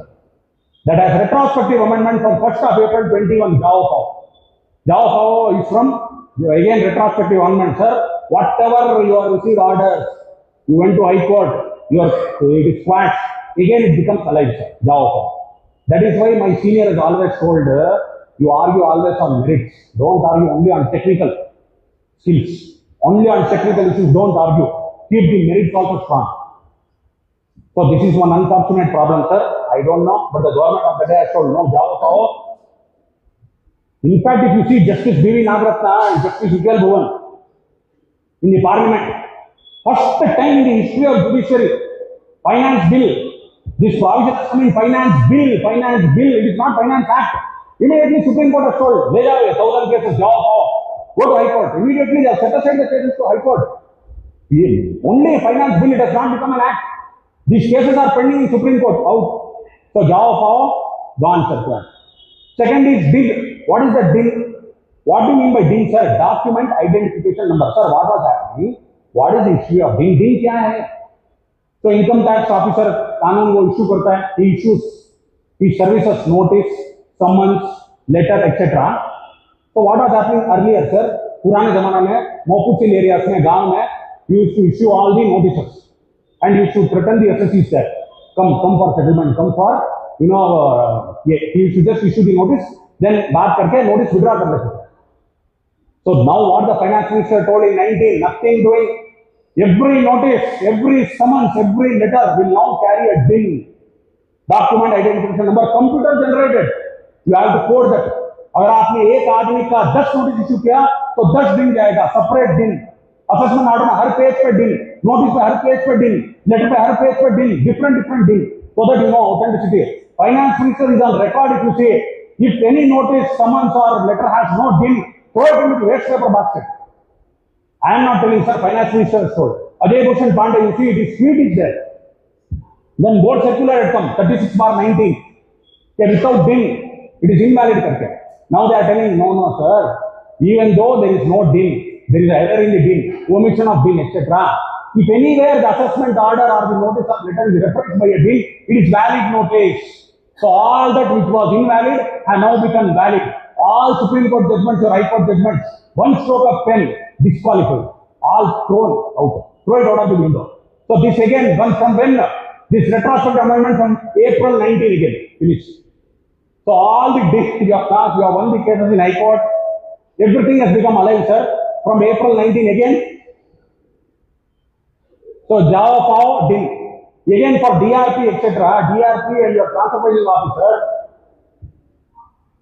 June 2007 and 2009. Retrospective amendment from 2007, 2009. For what? Or time period. To calculate time period. और एक में ये इसमें 60 days how to calculate. Leap year, non-leap year. How to calculate 60 days? Matter went to Supreme Court. So for that also there is retrospective amendment, meaning to say it is applicable from 2007, 2009, 2019, 2020. तो आप लोगों ने जीता होगा Karnataka high court में, आप लोगों ने जीता होगा ट्रिब्यूनल में, आप लोगों ने जीता होगा CIT ऑफिस में. Unfortunately, everything has become alive today, sir. Why? Next question is why? Why retrospective amendments are made? This is my problem, assessing problem. CA, my 10 claims are there, ये problem तो हो गया. अब you take as a true national patriot, as an Indian, as a national patriot, if at all these 4 cases, I did not make retrospective amendment, the last phase by the exchequer, only for this technical, patching, 2.5 lakh crores. देश को नुकसान हो जाएगा, revenue का 2.5 lakh crores. Because of this Jao, Pao, your bill, etc. 2.5 lakh crores is lost to the exchequer. So now what? You have no choice. You have to argue on merits. You have to argue on merits. Technically, we cannot argue. We used to argue this. I was with the Principal Commissioner of Income Tax, Kormangla, 5th floor. So now he has become the Chief Commissioner. We were sitting and just discussing the case. Hey, what is this, Naveen? You are arguing all this bill, Jao, argue on merits, man. Have sportsman spirit. Yes, sir, yes, sir. I agree in the four walls of the cabinet. When I go out, I have to argue for my associate, sir. I will rake up the matter of bill. I will rake up the matter of Jao. I agree, sir. Can't spirit, man. What your people are arguing nowadays? ये bill नहीं है, ये Jao है. Only technical analysis. अब नया चल रहा है हमारे. We are arguing new thing. What 143(2) after June 2017. It is not in prescribed format. We are arguing technically. We get quashed. We will go to High Court, get it quashed. 143(2) notice not in prescribed format. Wait, sir, next 4 years, one more retrospective amendment will go. So what to do? Moral of the story, merely on technicality is very difficult, sir. Government of the day is very much now robust. You see the Supreme Court, Justice Vijayanagar and Bhavan. Next day, finance bills are set aside. So this is the problem I am telling you. This is already come in your finance bill. I am sure between the bill and the act, when the act is anyway, it becomes an act, it will be there, sir. And it will not be deleted in the bill. Act. Move forward, sir. I think 2 more provisions we can do and then stop. What about buyback of shares and dividend? Sir, dividend income, there was a deduction, sir. Interest was allowed. In dividend income, interest was allowed. How much, sir? Restricted to 20%. Now they are telling from this year onwards for dividend income, I will not give you interest. 1 rupee interest not allowed. Up to last year, sir, interest paid up to 20%. I used to allow dividend. Now they are telling next year onwards, nothing doing. I will not give single rupee. But interest is henceforth not allowed as a deduction. What about buyback of shares, sir? What about buyback of shares? Now what they are telling? Earlier what was happening, sir? Buyback of shares. Entire buyback tax in the hands of the shareholder. Straight away you pay 30% tax income from other sources. What about the cost of the shares? Capital loss. That's all. Mattering. Now they are telling no. Now buyback shares, how to calculate? What is the sale consideration for buyback? Less cost of acquisition. Normal way you calculate. Based on the period of holding, you pay tax 12.5%. Very good, sir. But comes with a rider. If you are a promoter, non-promoter. If you are a company promoter, non-company promoter. Law is telling company you are enjoying 22% rate of tax. If you are a company promoter, you can't escape 22% you pay. That means 22% minus 12.5%, 9.5% you pay. Suppose a short-term capital gain, you are a company promoter, 22 minus 20, 2% आप देंगे. अब you are a non-company promoter, you are individual sir, तो आपको capital gains कितना लगेगा? 30% short-term capital gain और 12.5% तो है ही आपका. But you are a non-company promoter, so 30 minus 12.5, 17.5% आप दे दीजिए. If you are a promoter, non-company promoter. In the hands of others, sir, it is sale, sir. 12.5%, 20%, short term, now. Sovereign gold bonds, one more amendment. Sir, sovereign gold bonds, since 2015, schemes have come, sir, sovereign gold bonds. If you are the primary subscriber to the sovereign gold bond, you hold that sovereign gold bond till maturity, it is exempt, you need not pay single rupee. Now what is the amendment then? Because finance minister seen rates of gold and silver are increasing. If you are now primary subscriber, Sanjay subscribed in the shares. Lot of issues by Reserve Bank of India in 2015. Sanjay sold that sovereign gold bond to Naveen. Secondary market I purchased. I held till maturity. Madam saying nothing doing, Naveen pay capital gains. Next again, I purchased from secondary market.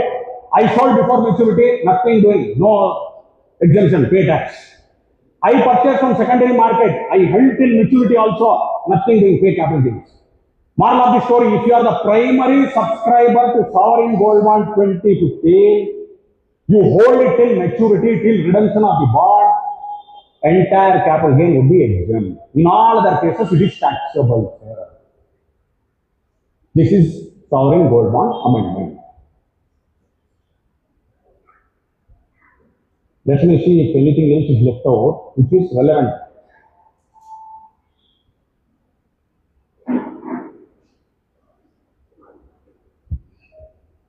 TDS and TCS rates, sir, that we can just discuss, and MAT is also there.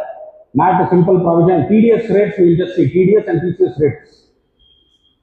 So MAT, what has happened, sir? Now MAT for companies, what are they telling? Earlier 15%, now it is 14%. Now they are telling all of you go to the new regime. Once you go to the new regime, what will happen? Whatever MAT tax, MAT credit is brought forward, it will be allowed in 4 years. Utilization in 4 years. Suppose MAT credit available 10 crores. You have to go to the new regime. In the old regime, nothing doing, no more MAT credit. Final tax MAT 14%. Go to the new regime, MAT credit brought forward 10 crores. नए regime में आपको 4 साल में utilise करना पड़ेगा 2.5 करोड़, 2.5 करोड़, 2.5 करोड़, 2.5 करोड़. ये आपको next year में एक साथ नहीं मिलेगा. Now your TCS and TCS, this is the rate, sir. Sale of alcoholic liquor for human consumption, what was 1%, has become 2%. Sale of Tendul is 5%, has become 2%. Sale of scrap 1%, has become 2%. Sale of minerals being coal or lignite or iron ore 2%. And again this LRS scheme, liberalized remittance scheme, remittance.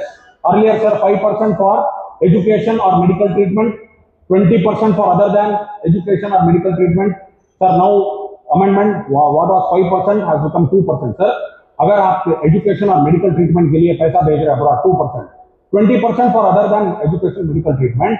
Overseas tour program, इतने लोग घूम रहे हैं, everybody we are roaming, sir. Now department is seeing that 10 lakhs you have spent their foreign income, you have declared 5 lakh rupees.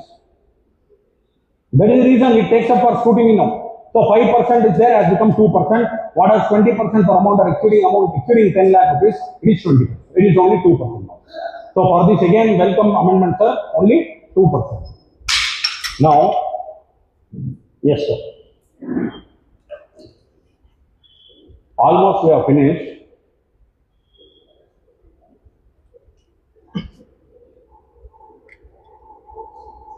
This is what is your, Java Power, etc. What I told you. Justice B.V. Nagaratna. In fact, Justice B.V. Nagaratna, father is there, Justice E.S. Venkatramaya.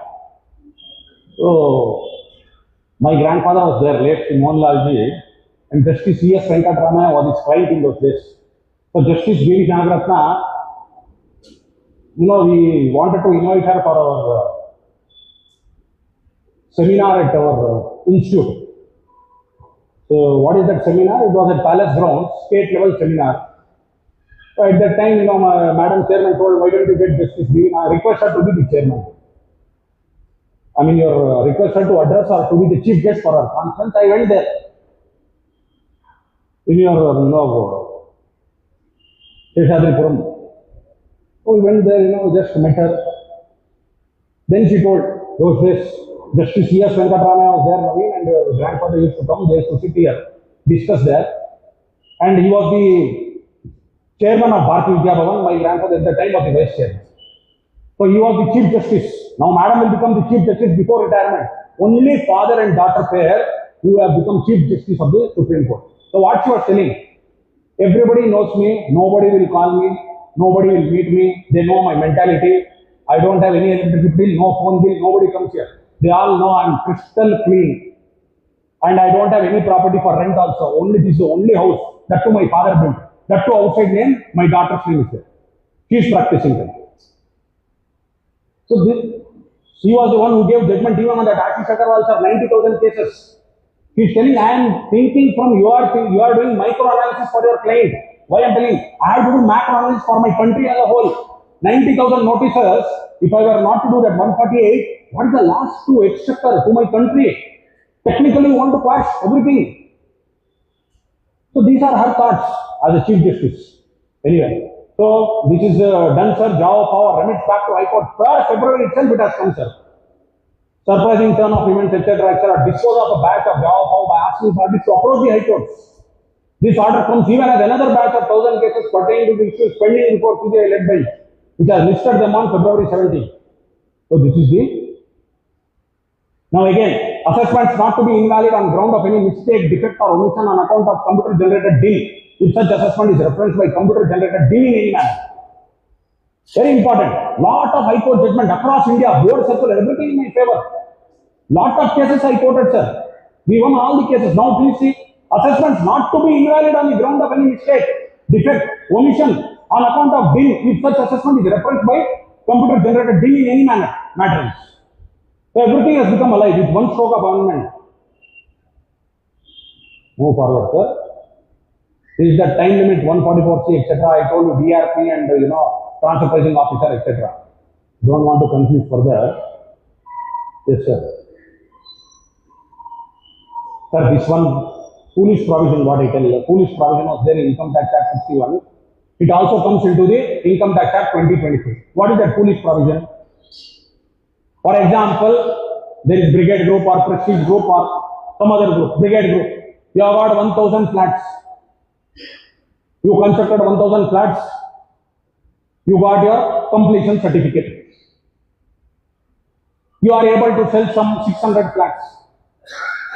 Balance 400 flats कानून बोल रहा है completion certificate आने के उपरांत 2 साल आप लोग 400 फ्लैट को बेच नहीं सके, लिक्विडेट नहीं कर सके, भाड़े पर नहीं चढ़ा सके, deemed to be let out 400 flats. You are holding that 1000 flats as stock in trade, brigade example or prestige etc.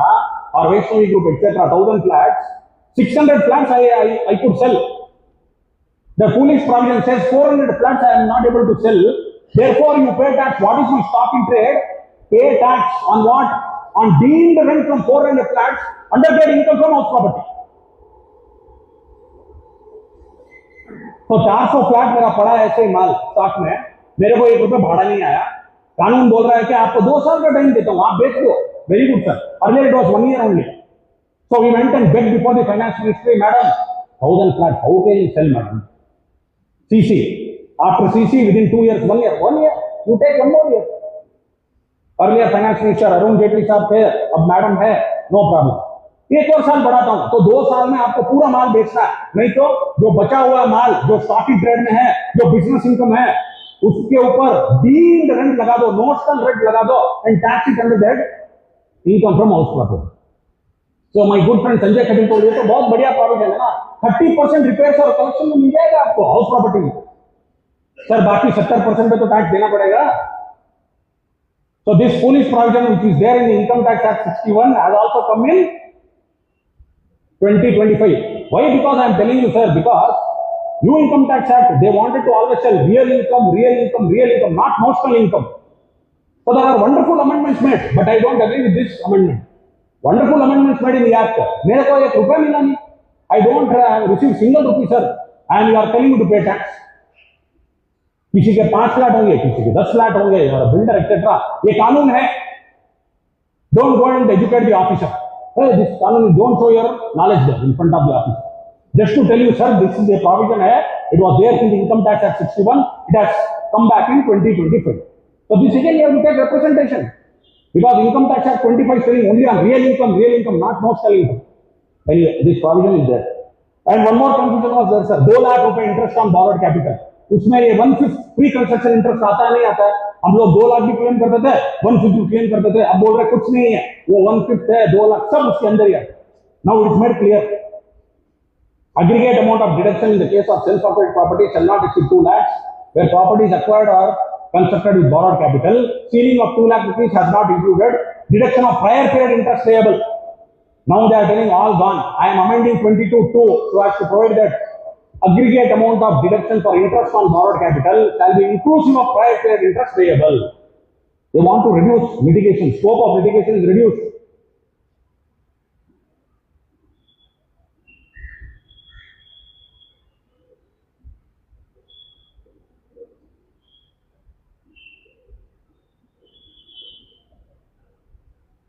Dividend income we have done, sir, 20%. I think all amendments are over. Covering gold bonds also done. STT increase is there. Why she increased STT? Madam is telling, sir, I received lot of representation from lot of parents. Sir, my children are indulging F&O. So I am increasing only for F&O, not on other transactions. My children, they are going in F&O, they are doing several losses, incurring huge losses, sir. You try to discourage this thing.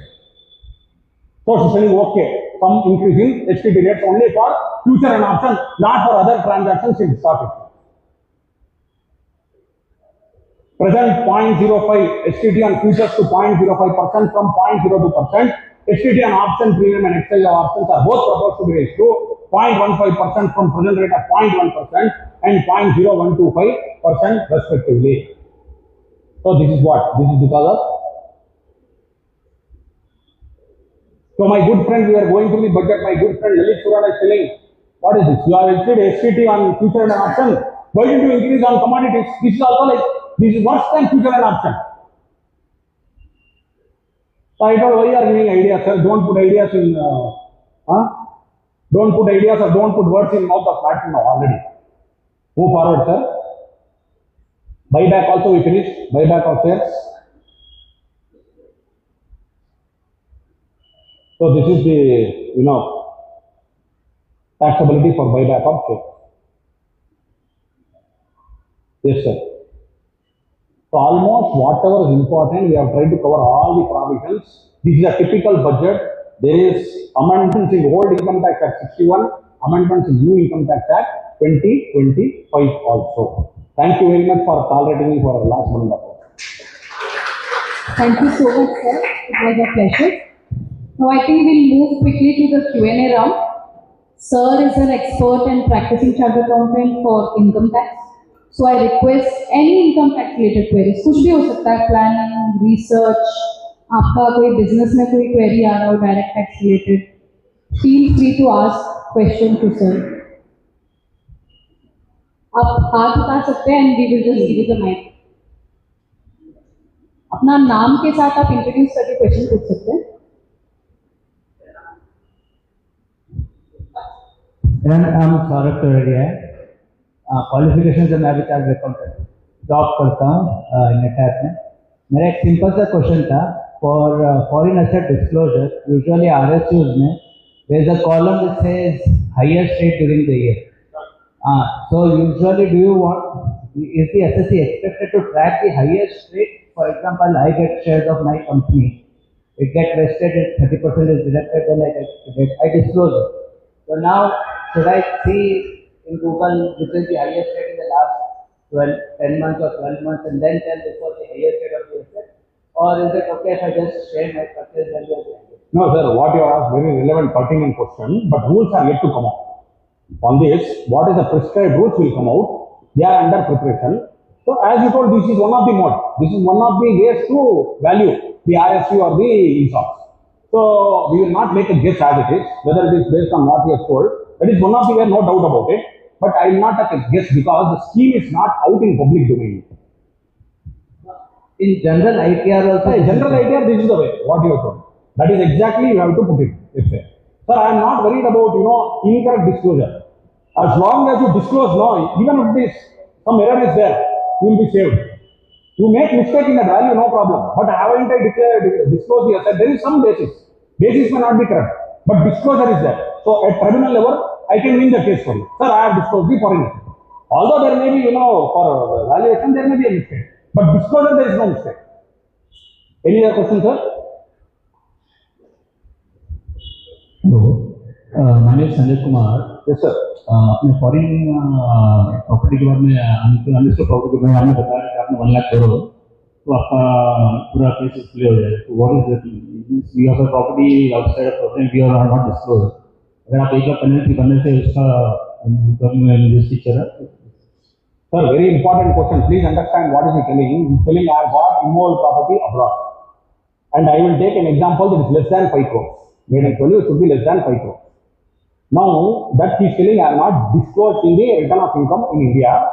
Now that I have become a resident, based on the rules, I should have declared the foreign asset.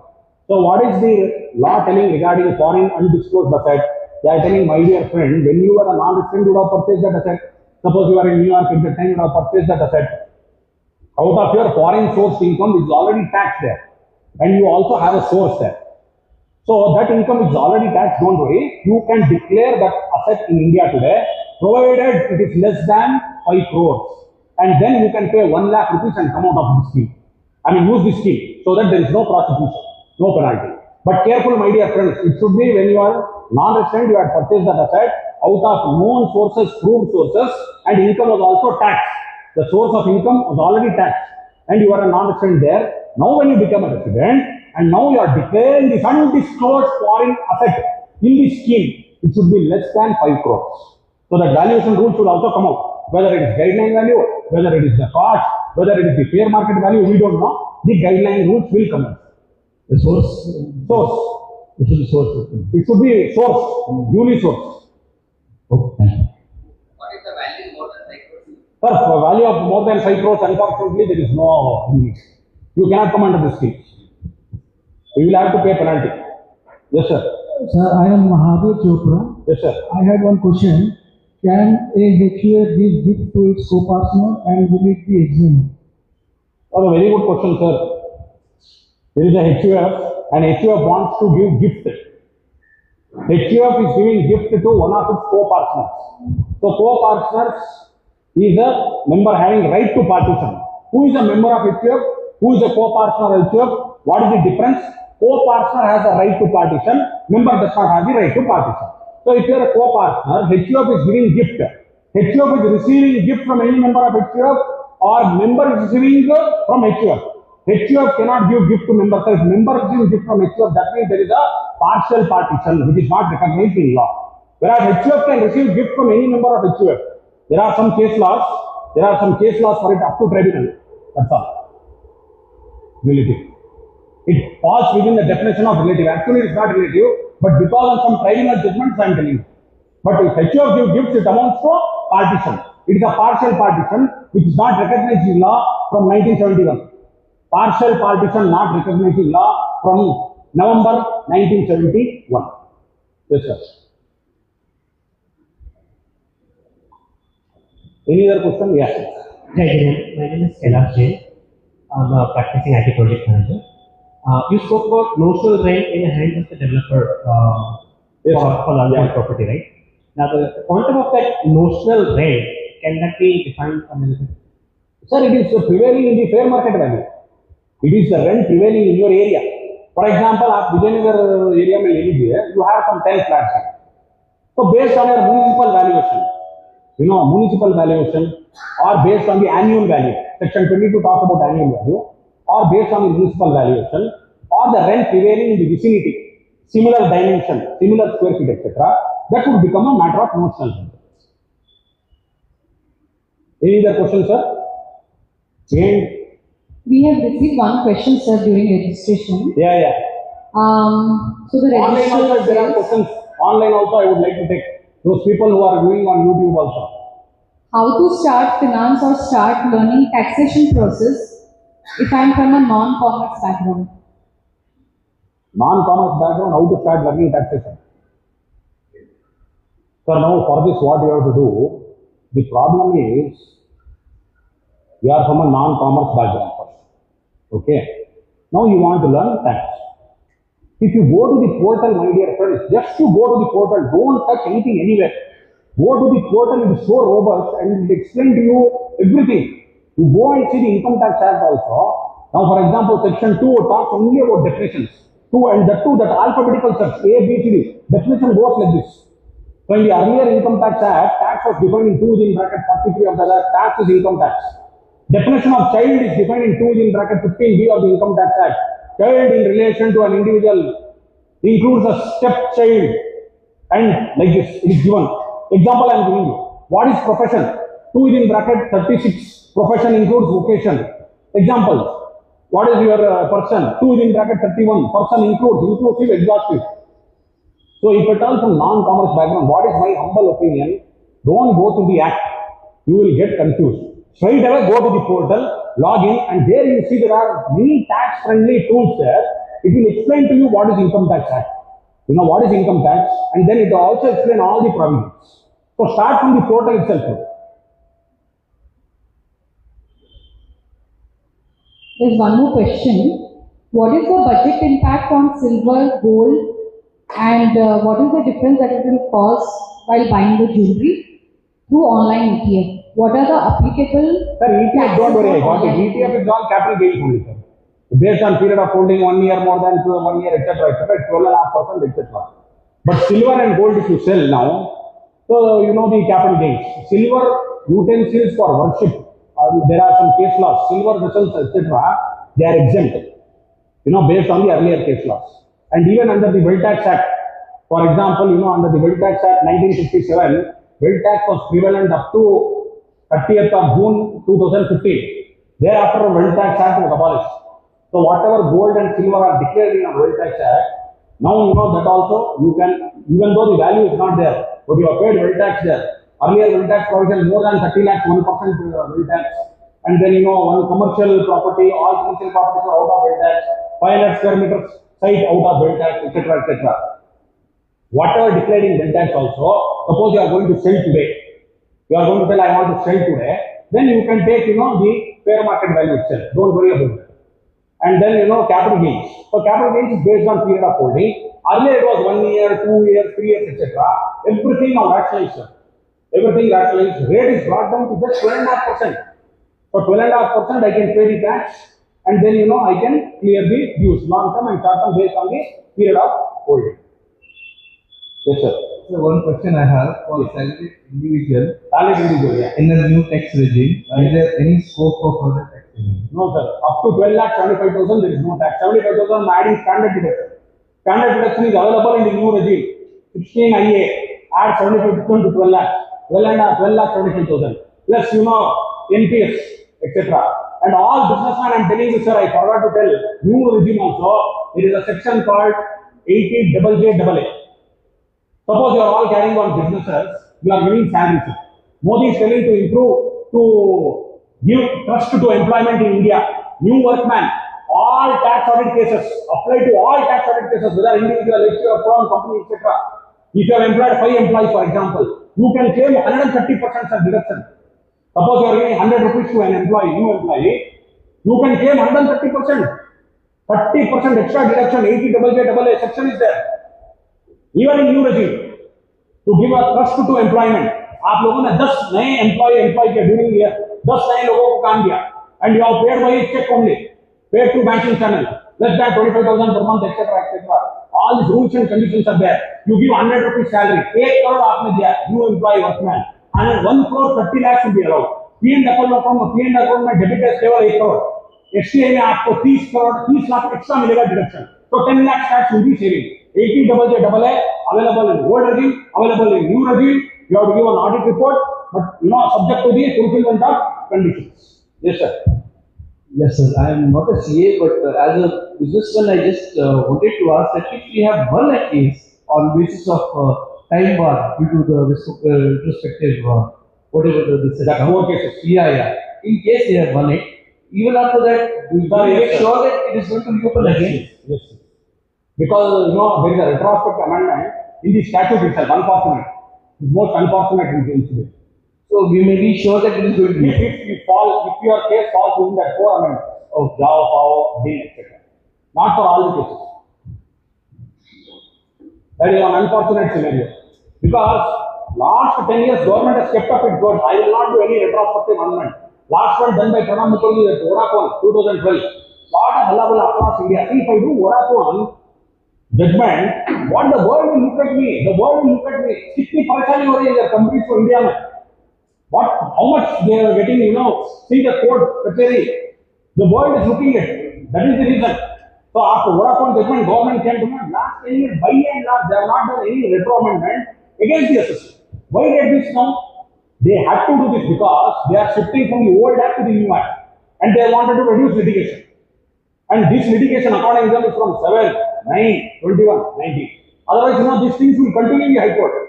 Thousands of petitions are there, sir. Thousands of writ petitions daily are being filed. So now they have to make this retro amendment. Otherwise, the litigation will continue for years to come. Yes, sir.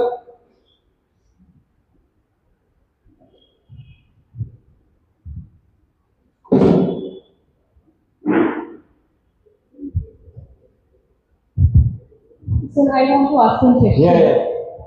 So I think all of us are here probably कि हम ये सोच सके कि हमारे pocket से जेब से पैसा नहीं जाना चाहिए.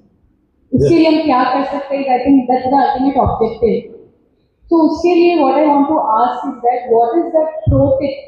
क्योंकि यहाँ पे जो भी बैठे हुए अपने सभा संस्था या तो वो बिजनेस में है या तो वो सैलरीड एम्प्लॉइज है, कुछ ना कुछ कर ही रहे हैं. तो आपको क्या प्रो टिप देना चाहेंगे जिससे थोड़ा आउटले या जेब से पैसा बच सके? Sir, if you see, in the last year, they have increased the threshold rate up to 12 lakh rupees. And salary tax was unfortunately what has happened is, all the tax planning is now plugged in the loophole. All loopholes are plugged. You used to claim 1013 HRA. You used to give rent. I am staying in my father's house. I am paying rent to my father. So rental agreement is there 1013. I am paying rent to my father, my mother, my wife, etc. And you used to claim 1013. Then you know the government of the day, the host of deductions are in Chapter 6A. ATC, you invest in LIC, you invest in NSC, you invest in TPF, even stamp duty on the new residential property purchase, that also are getting deduction. But nobody wants to claim deduction. That is in ATC. Then ATD, medical premium, etc. Your ATE interest on education loan. So all this ATG, etc. are donation. Now what is the purpose of donation? When I go to new regime, nothing is allowed. Charitable trust, I am giving donation. Corpus fund, etc. I am giving donation. So 3512, 3513, etc. If I come to the new regime, nothing is allowed. No person of even donation allowed. Whether they are registered, not registered, I give a damn. Your ATG approval है, 12 approval है, मैं क्या करूँगा अभी? आपको donation दे दिया मैंने, मेरे को तो कुछ मिलने वाला है नहीं अभी. So by and large, the government, when once they come out with the amendment, which I am sure they will come after 2-3 years, when they tell everybody to come to the new regime, जो 536 page का act है वो केवल 200 page का रहेगा. All the deductions and all the exemptions are there because of the old regime still. इस बार company को बोल दिया उन्होंने, you want MAT credit, silently go to the new regime, then whatever MAT credit you will carry forward. Otherwise, old act में no question, I am not going to allow you. Straight away go to the new act, take 14% and whatever existing MAT credit is there, finish it off in 4 years. That's all. I am not going to allow. So government of the day is saying I am not going to allow any deduction, any exemptions. I am going away. Why? Because slab rates are increased. After 3 years, it may become 15 lakhs also. After 3 years from today, it may become 15 lakhs also. Don't worry. So basically, now it is inbuilt. What was, 5 years back, you should claim all the deductions, reduce your income. Now the government of the day is telling, I have reduced the threshold and I have increased the threshold, reduce the rate of taxes. Hardly. So therefore, all the deductions, indirectly I am giving you all the deductions and exemptions. Any other question, sir? Online, if there is any question, you can check. YouTube. Sir? Yes, sir. My question, practicing. Sir. एक question था, जैसे किसी x person के नाम पे firm open करके किसी ने रजिस्ट्रेशन लेके उसमें ट्रांजेक्शन करके इनकम टैक्स का उसको नोटिस आ गया. अभी हुआ क्या था, उसने पैन अप्लाई किया था दिसंबर 2017 में, उसका जीएसटी रजिस्ट्रेशन हो गया था सितंबर 17 में ड्यू टू फ्रॉड और समथिंग लाइक दैट जो भी. अब जो उसने किया था उसने 2 करोड़ रुपए उसने किसी पॉलिटिकल एमपी को एज ए लोन दे दिया. अभी पॉलिटिकल एमपी को बेनामी प्रॉपर्टी के एक्ट आ गया कि ये बेनामी है. तो अभी मुझे क्या करना है, मेरे केस क्लाइंट के पास 2 नोटिस स्टैंड है खड़े हैं उसके इनकम टैक्स पोर्टल पे सेइंग दैट कि ये चीज है, तो जबकि बेनामी का ऑर्डर अपने फेवर में आ चुका है. तो what stand I should take now? No. The Benami Act notice issued by politician or your client? Notice issued to politicians, and it has been declared that this is the Benami amount of that politicians, and he is issues. So what in your case, what order has come? You have agreed that you are Benami there or how? I have told that I have not given any money or something like that, and based on that, it has been declared as Benami. Yes. Now the Benami order also has come. Yes. Now what I should do to face my income tax notice? No, sir. Matter will be there in High Court only, no? Until judge decides in the politician's case. Till the Democrat sword is hanging on your client also. And unfortunately, all the schemes wherever it is there, I would advise you to come under scheme and declare. But everywhere those schemes tell if you are there under the Benami Act, you cannot declare. You cannot come under any of the scheme. I am not under the Benami Act. A politician's person is under the Benami, and he got caught over there. Yes. But I got the notices. Now, how I can face that notice? How I can respond that? Unfortunately, you will also come under the Benami Act. Because how the case is, whatever amount you have given to the politician, what the Benami Act is telling, this is your own money which you are sourced from A, isn't it? So you are fighting the case. Unless a politician's case is quashed, telling that clearly that this is the money of the politician itself, then only you can go scot-free. Until then, you are also in trouble. So what I should do now? No, it is matrimony there in High Court, sir. Unless the High Court gives a judgment, you have to wait. Thank you. Sir, I think, yeah. Assuming I have taken a loan of 1 crore from someone, can I still declare under 115 BT? Under new act you want to declare? Whether new or old? No, old if you declare 60% tax is there, sir. New act 30%. I can declare it? Yes. Even if the transaction is pertaining to earlier years? No problem. 30% you are declaring in the new act, and then you have to, because it is misreporting of income, pay the tax 30% plus 120% if you pay. 120% of 30. How much is 120% of 30, sir? 36 plus 30, 66 plus surcharge and cess. Around about 70% you have to pay. And you will get immunity from misreporting also. Yes, sir. जैसे आपने भी explain किया कि new employment के लिए around से जो 30% extra मिलता है, कोई एम्प्लॉय को हम रिप्लेस करते हैं, प्रीवियस पैकेज का 20 lakh now we are higher और 30 लाख, तो क्या 30 लाख से न्यू एम्प्लॉयमेंट को 30% मिलेगा या नहीं, new employ, not the old employ, new employ should be there, but post is same.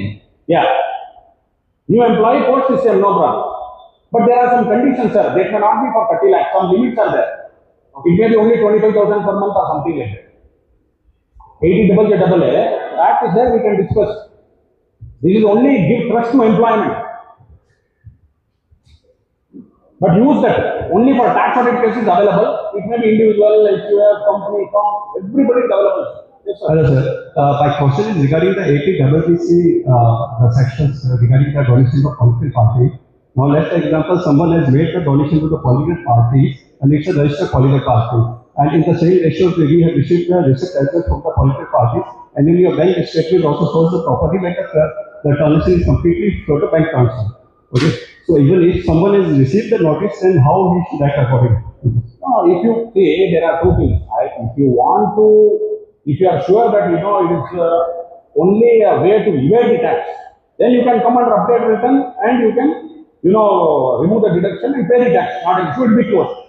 Else you have to fight it out in the courts, because addition will be made, case will be taken up for scrutiny or case will be reopened based on the years. Even the donation is made to the registered political party, then also. Then also you can fight, not an issue. Okay. Then you can fight, not an issue. Okay, thank you. sir, I have one more question. Yeah. My refund is stuck. I think many others' refund are stuck. We've been hearing this in the news. What is that insight that Now you have? after budget, they wanted to show collections, that's why they have not issued the refund. Don't worry, now they will start issuing refund. Last 1 month they had withheld the refund because they have to show collections in the budget. So after the budget now, refunds will be starting issuing. Don't worry. Okay, so nothing to bother. Nothing to bother, don't worry. Okay. Refunds, what doubts you have, sir? Arrears, CPC, etc. There are two portals, sir. Prime CP grants is there, which will go straight away to Modi. CP grants complaint will go straight away to Modi there. CP grants. Use that. Suppose any old rectification is due, any refund is due, etc. CP grants is there. If you have all the documents, some intimation is there, some credit for TDS not given, some credit for self-fulfillment tax not given, etc. Use that portal. It is very good actually. CP grants. Regarding my earlier query, like instead of converting that loan and paying 250 BT, can I straight away deposit the same 1 crore rupees and then will I get the ability from under reporting and No. Sir, depositing money is different, repayment of loan is different. You are telling at the inception that loan itself is an income you are telling. Instead of loan, if I No, it's not advisable to deposit the cash. After you declare, then you have to deposit. Don't deposit before, right? It's a repayment of loan 269 SSNT. So 100% penalty. So that you may face the issue there. assuming I get an income of 1 crore rupees in cash, Pardon? I get an income of 1 crore rupees in cash. You cannot telescope there, no. That 1 crore you want to set up. That telescoping is not allowed. I got it from cash, the opposite party doesn't want to pay GST or whatever it is. And that 1 crore rupees I deposit in bank. No problem, that 195 will come to this year. 30% you can pay under the new act, 100% tax.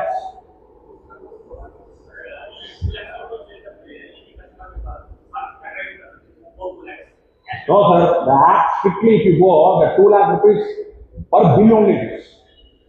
This per bill, you cannot do that 5 times you want to break, it's not possible. Different bills. No, one article 5 bills you cannot do. 100% penalty. Then you want to take by check, take to banking channel. Take to banking channel other than cash, it is not allowed. In my opinion, 100% penalty. I think question सबके दिमाग में है, but time is a constraint. So once again, thank you so much, sir, for throwing some light on budget and new income tax act. I now request Shri Lalitji Bengalani, our president, Vikramji, Sabha Adhyaksh, to kindly come on the stage and felicitate our speaker. Kaushalji Khater, our secretary.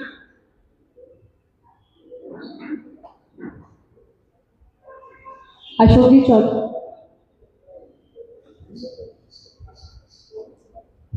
और भी अगर कोई सभा संस्था के यहाँ पधारे हुए तो प्लीज अपने आप को रिकॉग्नाइज करके स्टेज पे आइए। महावीर जी चोपड़ा, अपने convener, Sanjay ji Maloo,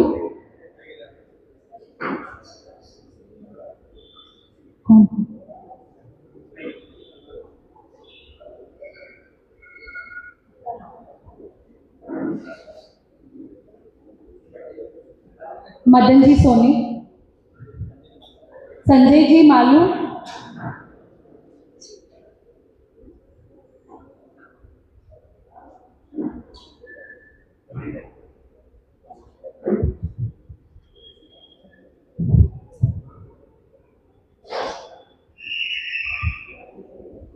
Om Arham,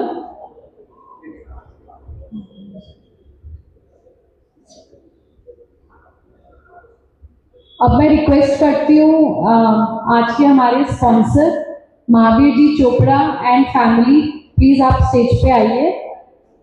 Mahavir ji Chopra and family. I also request Lalit ji, Vikram ji, Mangal ji Kochar to come on the stage please. Ashok ji Chaudhary, Vikram जी,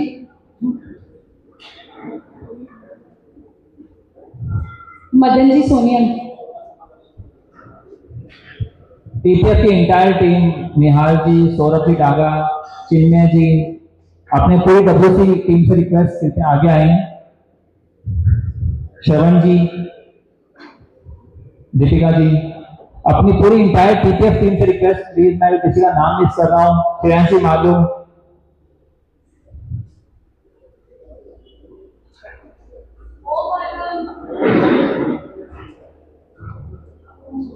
जय जय ज्योति चरण। जो लोग अभी जा रहे हैं उनसे रिक्वेस्ट, कृपया 5 मिनट बैठिए, कृपया 5 मिनट आप बैठिए। ओम हरम।